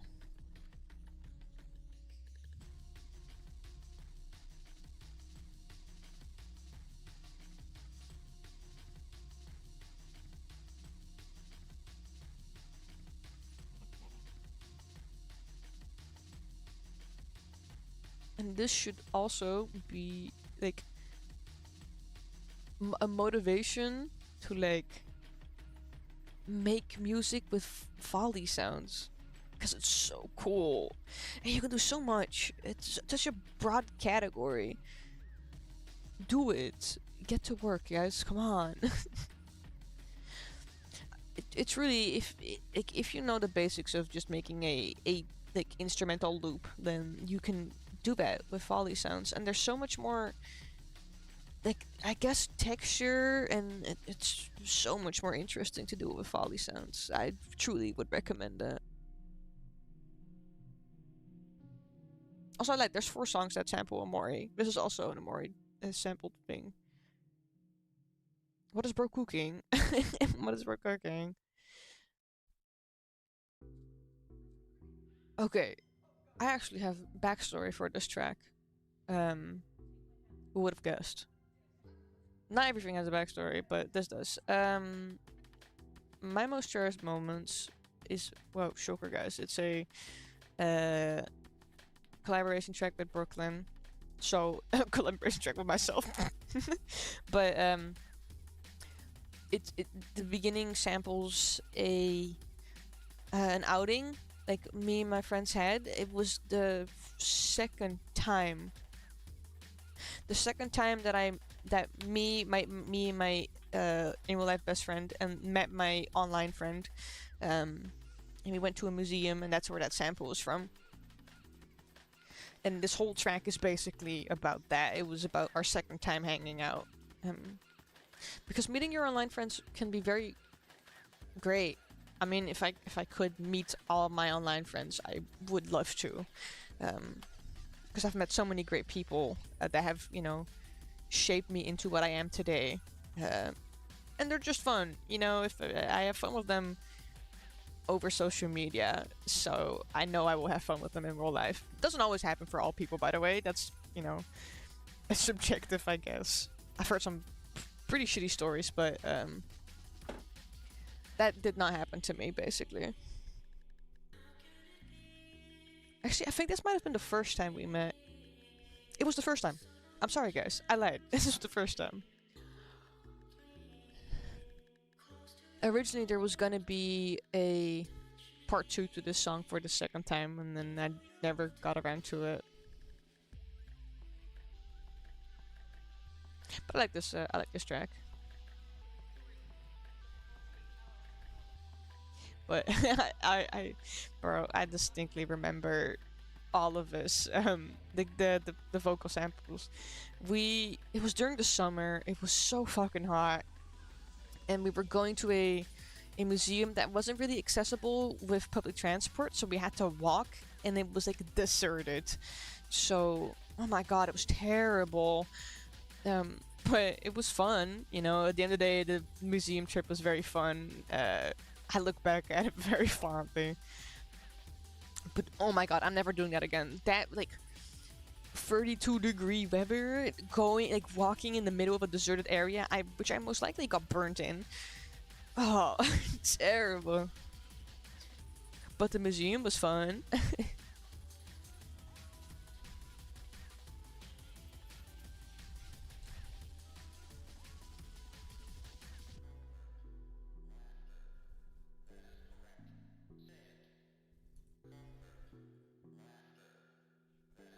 And I'm gonna pause this song right here. This sound is like it's not the case on the Spotify release, but I'm gonna put on the bonus track actually. It's not the case on the Spotify release, but there's like an outro to that track, and it's just kind of cringy. And not like the message isn't cringy. It was me going, I'm so thankful for my two friends. Because you know that whole track was for them basically. But for some reason, this was during a time where I was very insecure about my accent, so I like tried to force myself to sound like more British, and it was so bad. Oh my god! So every time I hear it, I'm like, oh no, don't. So that's why I skip it whenever I hear it. I'm very thankful I removed it in in the in the Spotify version. Also, that scrap track I'm actually working on. I'm trying to finish it. I might have a uh actually I might have a sketch of it somewhere on my computer. Let's see. Also, this might be fucking like oddball knowledge too. This was gonna be a remix of PSA, which is from the Smile for Me soundtrack. I really used to love Smile for Me. I still think Smile for Me is a great game. Made me very sad when I played it. Yeah, that's where this came from. Okay, I found all the samples for the track I just talked about.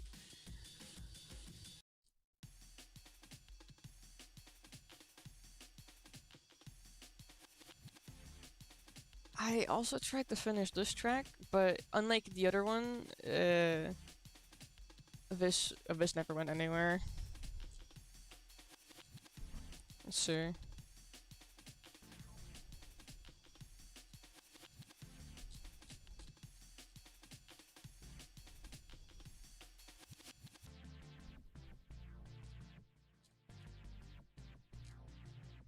Maybe I don't have it, actually. I lied.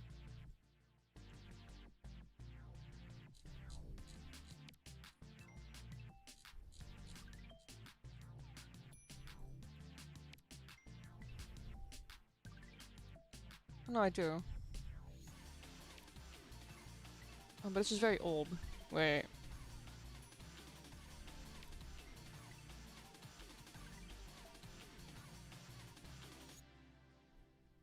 Oh my god. I'm gonna try to find this. In other words, you're gonna hear a very outdated version. Um, Let me see. It was written. Oh, I need to do some fucking crazy digging.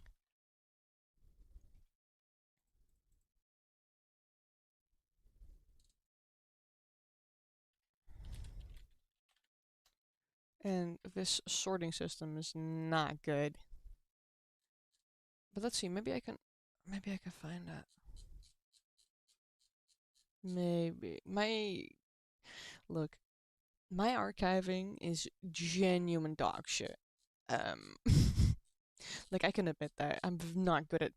I love archiving, but I'm just not good at it. So I will have a lot of archive stuff, but it is not organized. But let's see. Let's see. I'm seeing a lot, but this is not what I'm looking for.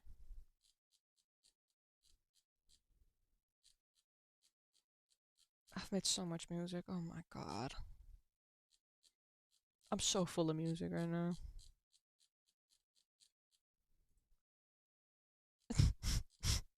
Sorry. As I'm scrolling, I'm seeing stuff and I'm like, oh my god. Truly beautiful, truly great stuff that I've made over the years.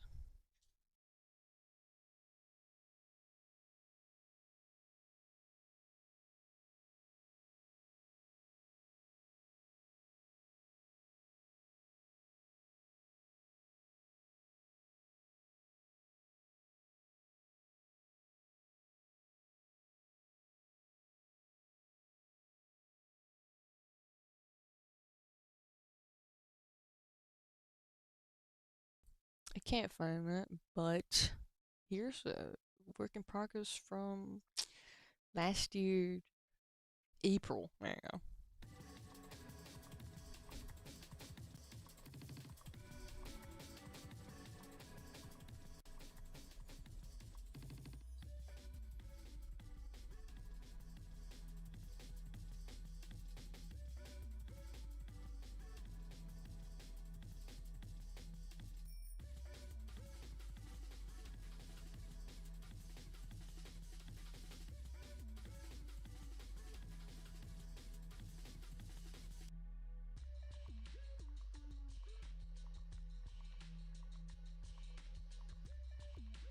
I remember this.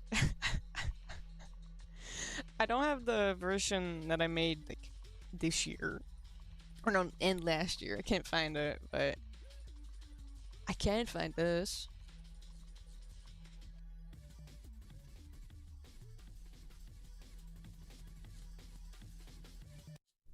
Oh, okay, it just cuts off abruptly, I guess. If But I had a recent version of it somewhere. I shared it somewhere, but it's also been like 50 billion years. So I don't remember exactly where it is. Maybe I can find it. Maybe I can find it, but it was so good and they didn't see the vision. Oh, bro, I just saw something. Hold on. And I will send that in a bit. Where is it? Where is it? Ugh, it's because it's on my laptop, and I don't feel like opening my laptop just to send it to myself. Come on. It's too much work.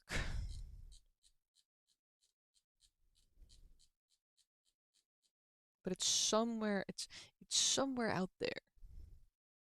Like the last version of it. Where it is? I guess we'll never know.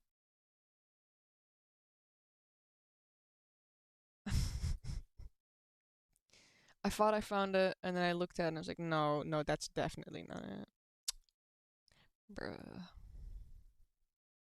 I just have so many work in progress files, you know? There's so much shit. I'm so full of music.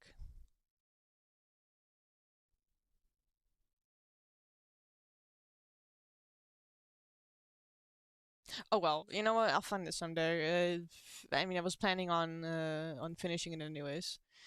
And if I do finish it, it'll be on it'll be on an album that's also been in the works for God knows how long. Oh my God, I have so much stuff that I've made over the years, uh, that's just never getting finished. Let's see what I have. There's some work in progresses on my computer. I think this is, yeah. Oh, it's so silent. There you go. I was trying to remix a Feminem song once, and I never finished it. There's a lot of stuff I didn't finish. You know, it was kind of tough. Kind of. And this song I saw it on like an archive, and I don't know where this went. I need to find this again. It was low-key kind of good.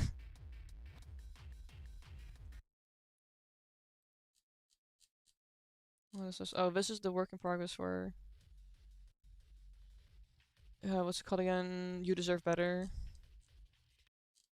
I forgot my own fucking track now. And the work in progress for Cherub. It's so fun to listen to this again. Oh, here's another work in progress for Cherubim. Because it's changed so much, tracks change so much over time, and sometimes they don't, but most of the time my work becomes very different. So it's nice listening to it and being like, wow, look, it went from poop from the butt to banger. This one's also pretty good. It's just my house. But this didn't really change. I mean, it just got an outro. What else do I have? Let's see. Let's go to what's this? Oh.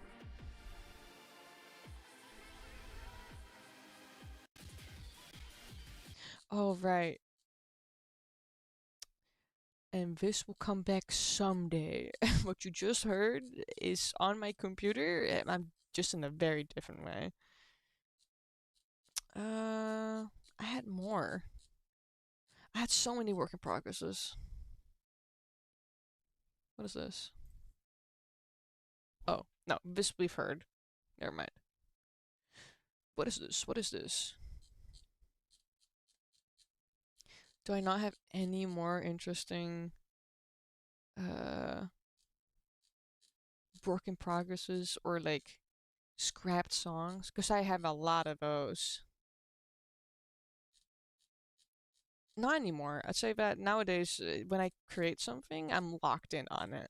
But back then, like, like in 2020, 2020 to 2023, I was infamous for making stuff and then not finishing it and then losing it. Oh, that's so ass now that I think about it. It's such a shame because there's a lot of stuff that I've made that's low key tough. But I can't find it anymore because I deleted the file or I didn't save the file.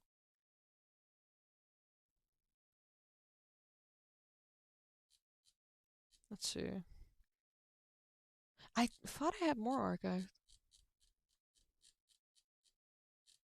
I don't. What the hell? Okay, you know what? One day. One day. Oh, this is a clip of the DJ mix. One day, well, I've done this before, but I used to make compilation albums of like sketches and scraps, and I think I can do that again. I'll just have to like not jailbreak, but like somehow get into my very old computer, which is low-key deceased and dying. But it's ancient. Okay, I thought I had more to share. I don't. You can here, wait. This is what Pinata Break sounded like before some other revisions.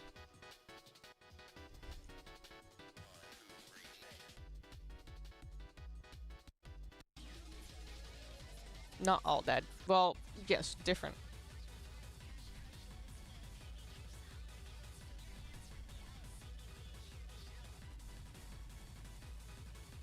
I'm so glad Fem did the mastering for this track because I'm really bad at it. And she did so well. Working with Fem was such a joy.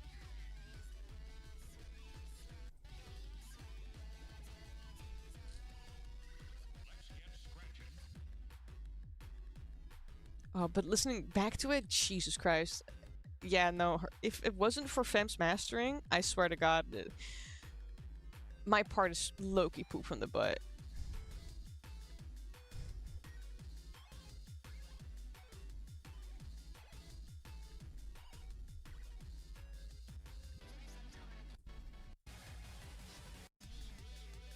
Yeah, interesting stuff.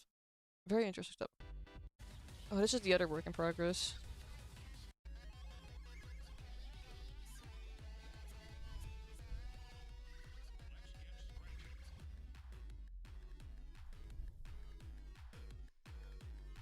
Yeah, in general, I had a really good time working with them, and I remember feeling so bad because I was so slow, right, when it came to work, because I was really busy with college and I had a lot of stuff going on, so I didn't always have time to work on it, and she was so nice about it, and I was like, I'm so sorry, I'm so slow, sorry.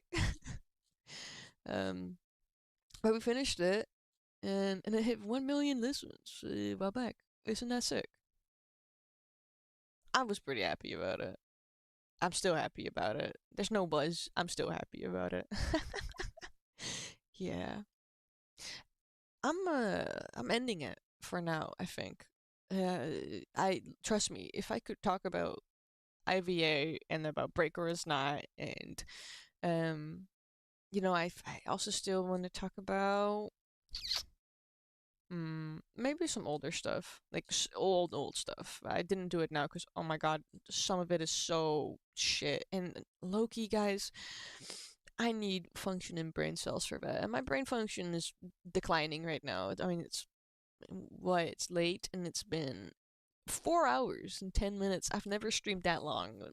A normal a normal BBSI stream is like what, like between an hour and 20 minutes and an hour and 50 minutes, like 2 hours.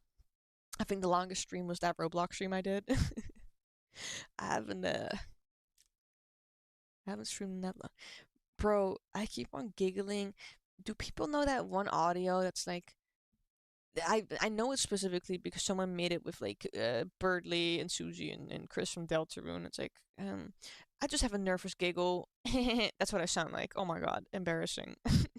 Anyway, anyway, um, I'm Loki. Oh what? Oh crazy.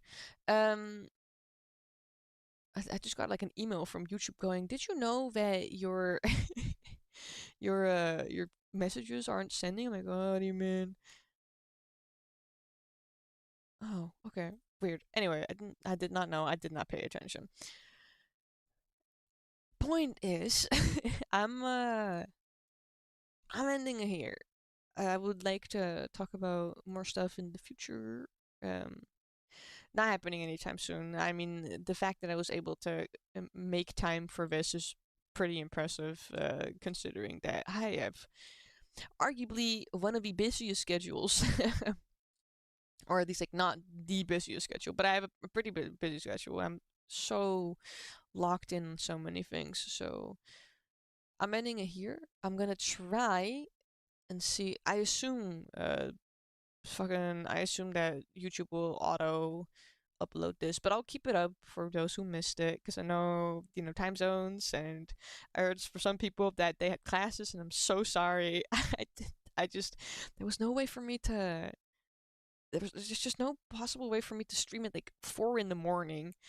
Um, that's just not happening, guys. I don't have that life. If I was like a professional streamer, then it would work. But as far as I'm gonna say a scary word, but as far as I'm employed, there's no way I'm doing that. So yeah, thank you for watching. I hope it was informative, and I hope to do more of this.